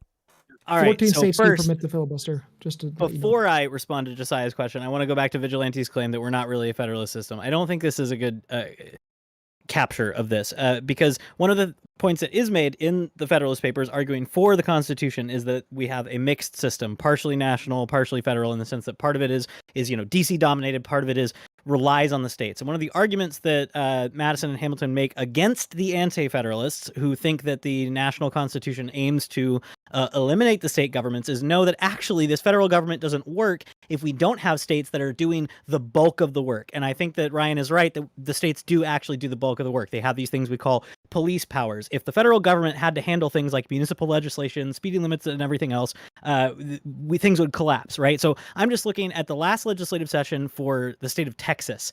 There were 11,800 total bills filed, 4,550 passed into law in the state of Texas. Now, granted, a lot of those are just resolutions to like recognize somebody for doing something good or whatever, right? But those are things that have passed the legislative body as a law or affirmed in the state legislature of Texas. In the 117th session of Congress, the previous session of Congress, right? We're in the 118th session right now. We had 1,234 enacted pieces of legislation. So like in one session, 1-2 year period in Congress, we had a fraction of what Texas has done in just like one very small period. So I think we underestimate sometimes how much states are actually doing in terms of the laws that they're enforcing, that municipalities are enforcing, that cities are enforcing. We do have a federal system in many ways. And I think we have a perverted priority that we do primarily engage in national politics at the expense of local politics. What Tashion Blue said about like an information problem, I think is totally true, right? If you go to try to engage in local politics, one of the problems you find if you go and try to figure out who's running for your city council, for example, you'll find that you've lost a heuristic tool. You look at the ballot and you don't have D's and R's behind names. And so if you're a partisan kind of person, you've lost a source of information. You don't know which of these people you align with. So there's a higher burden in some ways, it feels like, to try to learn the things that you need to get engaged in local politics. It can feel overwhelming, right? When you start multiplying the number of offices you have to vote for, I don't know what this person does. What does the city manager do? What does this person do? What are even these things? Like it gets overwhelming. So I understand why, voters are dumb and all this stuff. So it's hard. It is hard. You should be engaged in local politics. Let me answer Josiah's question. Please, he paid an additional $10 to make sure Ryan answers too. He says, I'd also like answers from all the pro filibuster team, please, not just the professor, because the professor is the least committed to it. Fine, I'll commit to it. Okay, I'm committed to the filibuster now. Are you happy? I'll answer his question. Why not increase the threshold to 75 senators? They could if they wanted, but that would be a rule change, which would require 60 senators to vote for it, right? Or if somebody, but would you be against it? Again, I have. We know they can. My threshold of care for procedural changes is a little bit lower. Like it's an in principle thing versus a procedural thing. Like it matters to me. Now, I think the way things have been for over 100 years has worked pretty well, and we probably haven't changed it for a reason. So I would want to see a positive argument for increasing it to 75. The filibuster is being used in ways that it hasn't in the last 100 years. Yes, and so that might be a good argument for procedurally changing it. No, but it's a good argument. Thank you for it is an argument you could present, and I'm arguing against it. Why not have a House filibuster? Again, the House has different rules of procedure for a reason. You have to have germane debate, and the Rules Committee sets the time limits, and I think that's a good thing. They could change it if they want, but it would be actually really hard. Wait, hold on. I know Josiah is freaking out, so just on behalf of Josiah, could we say the Josiah whisper? Are you elected representative of Josiah right now? No, the question, he's texting me right now. He's fucking furious. Okay. No, but like, here is the question. You agree that there are some things that the Senate would establish procedurally that you would be against. Why is it not the filibuster? And at what point would they change something so that you would be personally against it? The question Okay. isn't what How about could they we do. try If this? that was the question, we would all We'll go, let- yes, we'll the let you, filibuster Chris- is allowable, We'll let you, and we Chris, all agree that it consider. can happen. We'll let you, Chris, consider, and we're gonna give the ball to Ryan, and maybe he has an answer that would satisfy you both more. So Ryan. the question was, why not 75? Why not in the House? Why not require 8 or 9 justices on the Supreme Court to agree? And I think the answer is that over time, as we've worked through our federal system, we've arrived at procedural rules that are more or less reflective of what these bodies are intended to do. It would strike me as weird. It's maybe not impossible, but it would strike me as weird for the House to have a filibuster given their role in the system. A 75 vote filibuster, I think we all agree they could do it in the Senate. It strikes me as a bad idea. I think if I recall right, it used to be 66 and it moved down to 60, which, I mean, again, this is super in the weeds in terms of what's better and worse, but that strikes me as an improvement, because 60, maybe you get 10 seats in a compromise. 66 might be too hard, but am I going to die on the hill of 58 versus 60? No. No. It's not 58 versus 60. It's 60 versus 100. Why would you be against? Why not have something that is 100%? You need unanimity. Because the goal is to foster compromise with the other side by giving negotiation leverage to the minority. Okay. 60 does that. 58 would also do that. 100 seems like a hostage situation. So I think that we've come to a rule that is not perfect, but strikes me as better than the alternatives, bracketing the fact that, I don't know that 58 versus 59 versus 60 would be that big a difference, but Hold on, I'm also really curious, because Josiah, man, you should probably just get in here. Josiah, would you be against abolishing the Senate? Are you allergic to money? He's paying you to I know. Look, I'm very bad. Look, if I was better at the promotion thing, if I was better at actually monetizing this shit, I'd be making a lot more than I am. I agree. I'm not very good at it. My instinct is to just, let's talk, right? But yeah, again, the same question, but in reverse, right? Why not? Why stop at abolishing the filibuster? Why not just abolish the Senate? The Senate's anti-democratic. The Senate's getting in the way of doing something. I'm fairly certain Josiah would be okay with it. That's because my fucking argument isn't based off of, well, people can do whatever they want to do. My argument is utility. And I'm saying utility speaking on the terms of utility, I think it's better without the filibuster. However, I start asking Eucharist, and he goes, "Well, they can just do whatever they want. That's how the Speaking of making money. Speaking of making money. Honkler 303, tier 2 member. Thank you for 8 months. Why? Why are you paying me money for 8 months? But I love it. Thank you. Continue. In modern politics, no advantage is left unused. It's time to take the toys away until Congress can learn not to put Legos up their nose. #end filibuster. Then $2 from Songy and Stu. But also, you're so bad at it, you just made more money. Go ahead. Sorry. No, go ahead. Sorry, other people need to talk. No, you're good.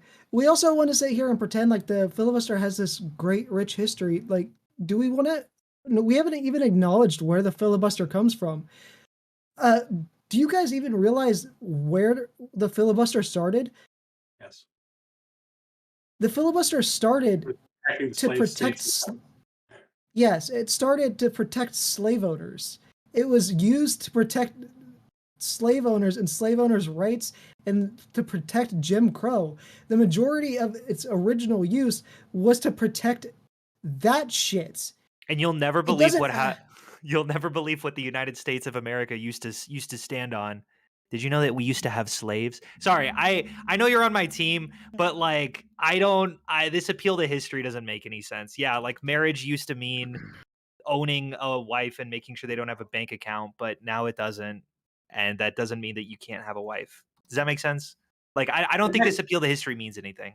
And technically, we're not actually talking about the filibuster. We're talking about the number of votes for cloister, because the historic rule that anyone could filibuster, and the Senate procedural rule is that you can make them stop.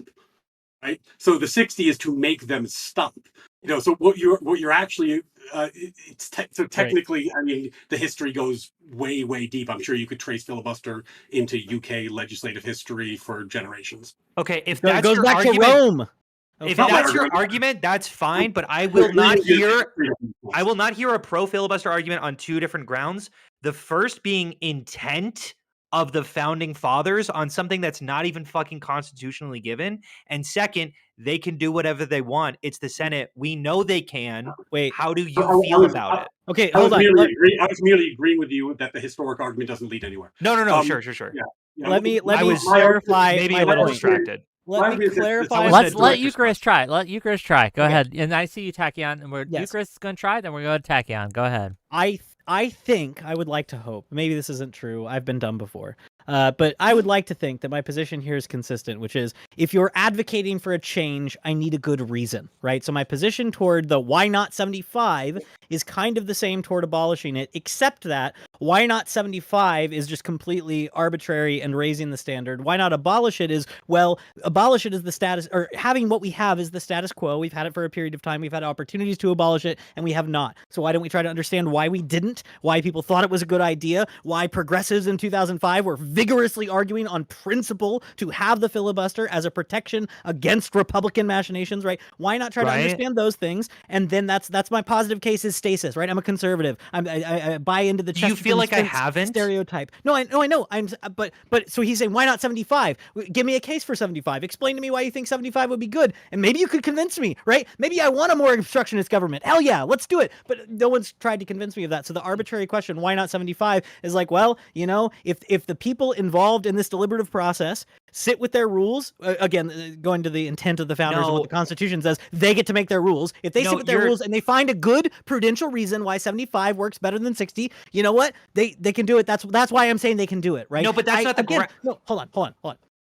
What I said from the beginning is I'm not going to sit from on high and establish governmental rules of procedure that I think are best, right? These are things that have developed discursively over time in a deliberative body. I'm fine with it. I adopt what a view of politics that is averse to what Adam Smith called a man of system. Okay, I'm going to read a quote for you. I just so you can get into my head a little bit. Adam Smith says, there are people basically who allow things to develop, naturally, figure out things discursively. The opposite of this is what he calls the man of system, who, on the contrary, is very apt to be wise in his own conceit, and is often so enamored with the supposed beauty of his own ideal plan of government that he cannot suffer the smallest deviation from any part of it. He goes on to try to establish it completely and in all parts without regard either to the great interests or the strong prejudices which oppose it. I am not a man of system. I do not sit from on high and say, I know what is best and I'm going to impose it. I'm going to try to convince you that it's right. I think the status quo is kind of nice and I could see prudential reasons to go for or against it, but I'm not convinced by your arguments that letting it go right now, invoking the nuclear option for legislation, is going to solve the problems you really have with the Senate. I'm more convinced, actually, by the people who say the Senate is the actual problem. You know what? If you want to go full Democratic, be full Democratic, and let's say equal representation, which would require effectively abolishing the Constitution, because no small state will ever accept modifying the rules of Senate representation. So I'm more convinced by that than I am by this nitpicking about a procedural rule just in the past 10, 15 years has been as bad as you think it is.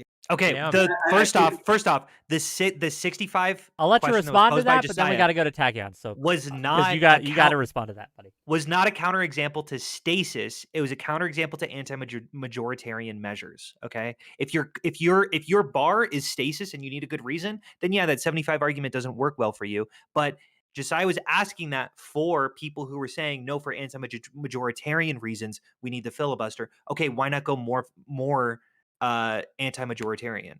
No, but I think he eloquently answered the question.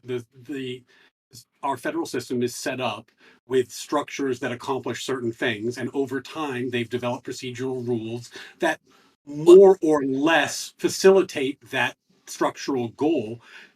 And again, we can get into whether 60 is the absolute best number, but a filibuster in the Senate does accomplish the goal of the Senate, which is not absolute destruction of popular voting or absolute obstructionist, but rather creating a competing interest against faster, more trendy, popular concerns that trickle up in the House. And Okay. I think it does that Okay. well. And yes, you would have to, if you're going to propose an alternative rule, say why that rule would be better.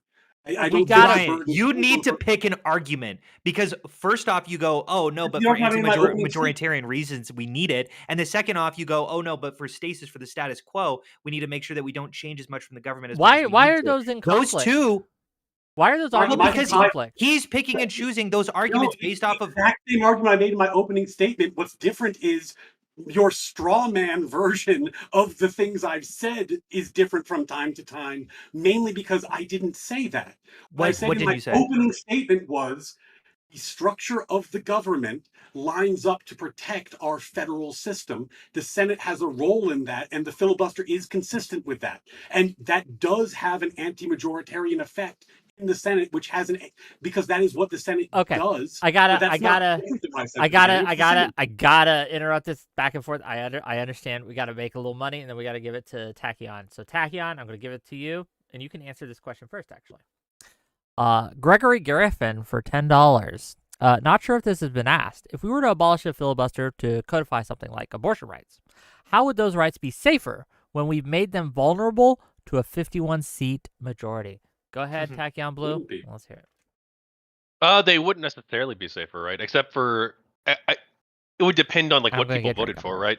If people voted to abolish, to change the law on abortion at the federal level, like they could do that under that system. They could do it today, even too, if they had enough votes to pass cloture. So yeah, I guess that's my answer. Like, yeah, they could change it, but also I think too, you could also, I'm not sure there is enough popular support for banning abortion federally that it would pass. So I don't think that's like likely to happen. So I do want to ask too, though. We heard about the problems with the ability to pass legislation too easily, right? With the UK you brought up, I think we have a lot more checks and balances on our system than the United Kingdom does. So I'm not like especially concerned about that. Yeah. But is there also a cost to slowing down legislation too, and making it too difficult to pass, especially when you have changes in technology, artificial intelligence, you have multiple different global conflicts happening right now in the world. We have to be able to like swiftly respond to different crises as they come up, and changes in technology could come quite drastically. Absolutely. There's no perfect solutions. There are only trade-offs. And our government was founded by people who were more afraid of the things it might do than the things it doesn't do. And our systems reflect that underlying reality, that we have more checks than I think any system I can think of. And as a result, I think have been enduring in a positive way and able to run a democracy in an unprecedentedly large population. And I don't take it for granted that if we changed the system, the checks, we would have as good a result as we're having. Now, is it possible that I'm wrong and that you make a change and it has a better result? Of course. But I think on some level, we should be thankful for as well as things have gone, considering how badly they could have gone. Yeah, it's all trade-offs. I would agree with that. I would also, just to answer that question, anyone who feels like we need to get rid of the it's a great question is my answer. I think that anyone who's trying to abolish the filibuster in order to ensure that abortion gets protections is a fool. It's one of the most divisive topics that we have. That is one of the main reasons why Trump was elected, was to ensure that they would be able to get Supreme Court justices to overturn Roe v. Wade. Republicans are going to fight like hell to make sure that it happens, and you're going to give them another tool to make sure that it does. That's not going to work. If your goal is to ensure that abortion is protected, this is not the route to do that. Yeah, I would agree that this is not the route to go about doing abortion protections. I would say our best bet is probably to push for a constitutional amendment instead. We have enough states that are already pushing for constitutional amendments on the state level that we could probably push for an actual constitutional amendment to add it to our actually add it to our constitution. So Yeah, we would need 3/4. This is on. If the one systemic reform I would be very much in favor of is that we should make it easier to do constitutional amendments than it is. I Fucking think base. Hold on. Why? That's Just- awesome. Hold on, That's hold on. awesome. Justice Scalia did. I mean, I'm not sure how much easier, but at least a little bit. Justice Scalia did an analysis. I think his clerks did it, and they basically figured out that if you have control of 2% of the voting population distributed correctly amongst the states, you can block any constitutional amendment. That's stop. I mean, I agree with you, but like 2% of the population blocks an amendment. That's probably too hard to do. I mean, so I agree with you, but like that doesn't feel consistent with your position. Like, my position is I think we should hold a constitutional convention like every 20 to 50 years to modify the Constitution. Not a bad idea. Like, I mean, I think that's actually not. I mean, it was brought up at the founding. It was rejected, but it's not a bad idea, or at least some mechanism. I'm not sure what the perfect one is, but something to make it a little bit easier than it is. Just because, if anything, if anything, it would make my life easier as an originalist. Because that's the Achilles heel of originalism is we say like, well, you got a how the problem, fuck then are you an Constitution. originalist and asking to modify the Constitution every 50 No, years? I mean because the idea with because one of the founding fathers. well, hold on.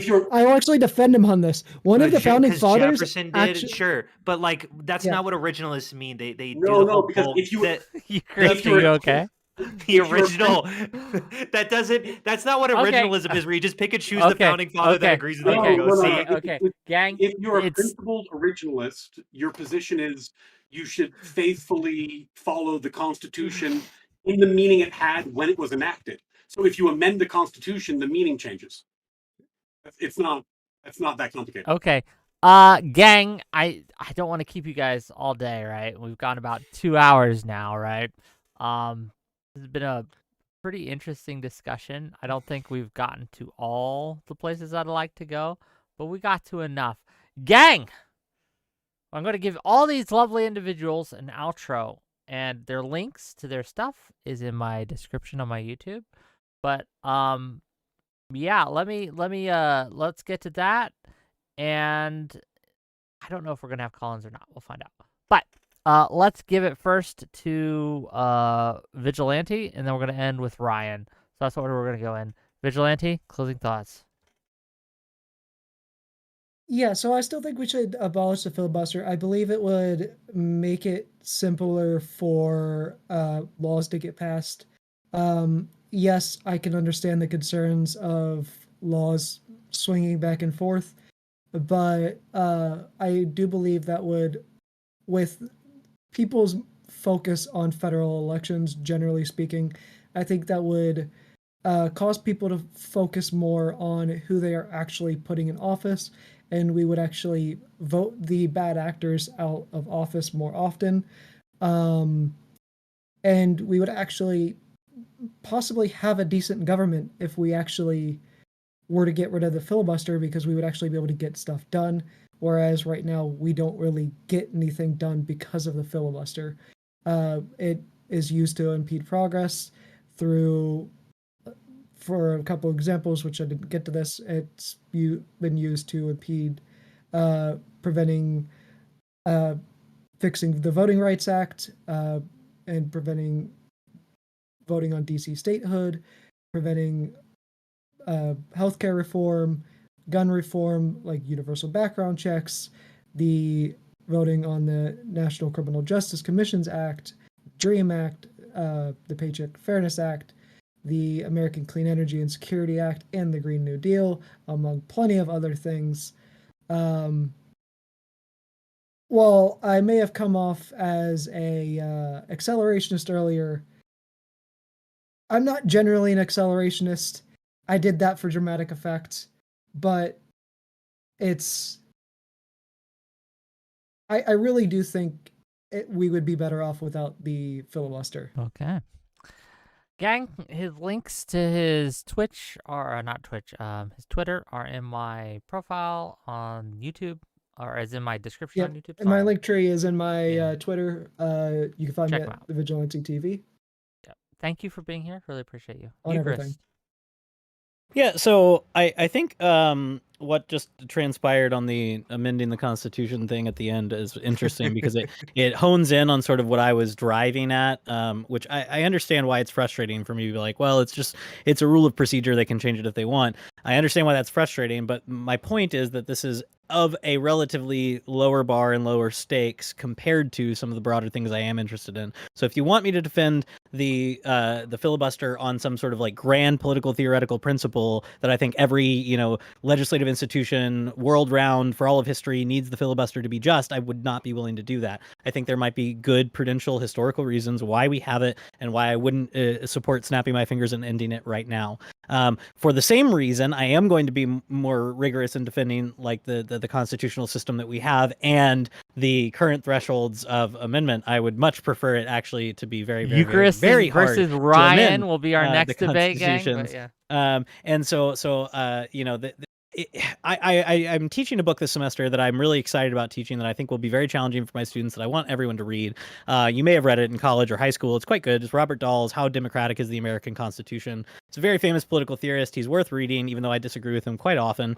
And his point is that if you have democratic sympathies, little d democratic, like you believe in democracy as a principle of governance, then when you have anti-majoritarian rules or institutions, you need to be able to defend them on generalizable principles. And I think he's right. I think you need to have some sort of principle or rule that says, like, yes, this is why we have anti-majoritarianism baked into this. And in this case, I would say, like, for the Constitution specifically, not for the filibuster, that like the Constitution itself it's the rules of the game. And if they're too easily amendable, then you should know, based on how badly games of Monopoly go when you have house rules, that things are going to go quite badly. And so I would much prefer a system where the rules of the game are quite fixed and quite hard to change, and then these procedural things that we can all dicker about for hours on the internet because that's fun are far easier to change. And if they change, it's much less consequential, even though it feels consequential sometimes. So yeah, I think that was an interesting discussion at the end that drove more towards things that I'm actually interested in, as opposed to defending the filibuster on some grand principle. Yeah, I'm sorry you weren't very Later date. interested in the discussion today, Eucharist. We'll try to get I'm you on interested a more... in every discussion Uh-huh. I've had with you all. You all are great people, and you're very Uh-huh. smart, and I like you a lot. Where can people find you, Eucharist? I tweet. Wick has the tweet link. That's all I do. I also I do. It's been a while since I've substacked, but I do have a Substack. At Everything Was Beautiful, as a Vonnegut quote. Everything was beautiful at Substack.com or .substack.com. Excuse me. Check him out. One of my favorite people. Someone I really enjoy arguing with and on the same side with. So it's always fun. Tachyon Blue, give us your closing. Yeah, it was a really interesting discussion. I still definitely lean towards abolishing the filibuster. I don't really have like super strong views on the topic, but I do think that we probably do need to be able to be more responsive and pass the democratic policy priorities of the public. I think that we do have a lot of checks on our system that I do support, that I do like, including the Senate, including, well, maybe not the Electoral College as much, but including the Senate and including three branches of government, including the ability of judicial review for the Supreme Court to review legislation. But I do think that being able to pass more legislation would probably be good, and that's going to result in some policies that people don't like, depending on which side you're on, depending on what your leanings are. But I think that ultimately that practice of democracy is going to be good. I think it's also going to require politicians to actually put their money where their mouth is and actually vote on the bills the way that they say that they're going to, which I think will also help restore a little bit of trust, perhaps, as well. I'm Tachyon Blue on YouTube, Kick, and Twitch, and I'm also working on a Kickstarter. I've interviewed over 70 people involved with Gamergate. I'm sure most of you probably are super familiar with that, but if you're wanting to learn more, be sure to check out my content. Or about a month or two, I'm going to be launching a Kickstarter campaign for the book, so definitely check that out.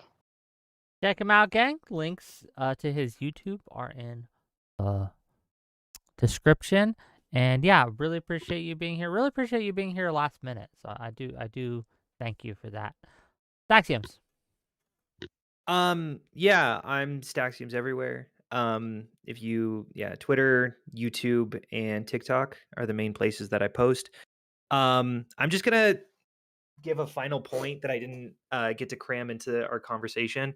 It was mentioned a little while ago that that essentially there's you can either that electoral losses is the check for this. And I guess my question is, like, at what point, like, for example, Trump prevented a bipartisan reform of the border to blame on Biden and received no electoral punishment for it. Everyone blamed Biden instead. So because electoral losses didn't happen, is America too far gone? How do you know that? What do you mean? Well, we don't know if there's electoral consequences. I to guess that I'm saying yet. polling after the case. And I think that largely speaking, Trump supporters don't blame Trump for it, given polling.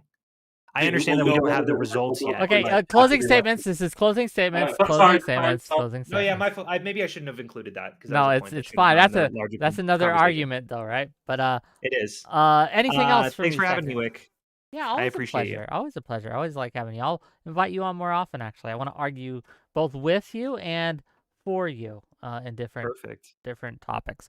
Last but certainly not least, Ryan Mullally. Mullally? Yeah, Ryan Mullally. You can find me on Twitter, X. My last name's impossible to spell, so I'll spell it Mullally. And I really appreciate the good faith dialogue. I think that we kept it above board and flushed out some interesting issues. And I'm going to end basically where I began, which is that at heart, I'm a structuralist and an originalist. I think that it is important to have a system that builds its legitimacy over time. And the way it does that is by dialing in its rules, honoring its procedures, and honoring its structure. And I think the filibuster more or less aligns with what the Senate is meant to be doing. I do think, though, that there are problems with our system. We talked about some of them now, and I guess since we got into that topic, which is a little unexpected, I'll share with you that I view myself as a reasonably intelligent guy, and I swear I was 30 in law school when I first came to really understand how the federal system works, and that isn't great. I think that part of the problem that we have right now is that we have a voting population that isn't necessarily particularly well informed about how our system works and why it works. And as is the case in many areas, education may be the silver bullet here. But maybe we need to change the two-party system. Maybe we need to get ranked choice voting. There need to be consequences for malfeasance. There needs to be accountability so that politicians that aren't acting like statesmen are removed from office.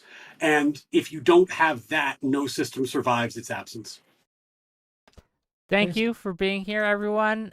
Gang, this will be my last stream for the week. Okay, so I'm going to take Friday off, and unless something crazy happens, Saturday and Sunday as well.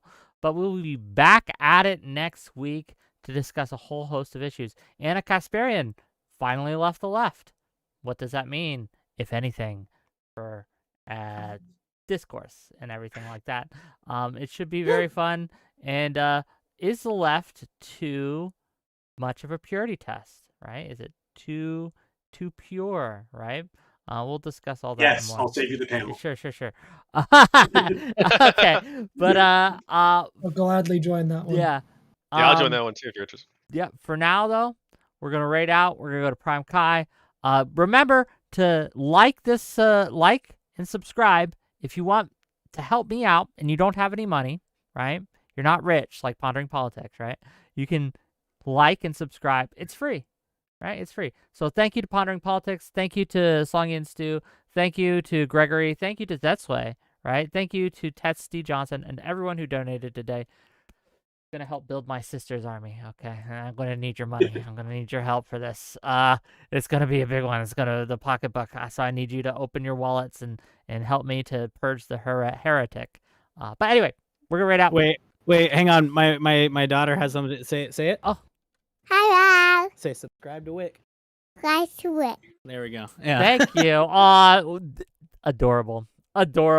See you guys later. Bye-bye.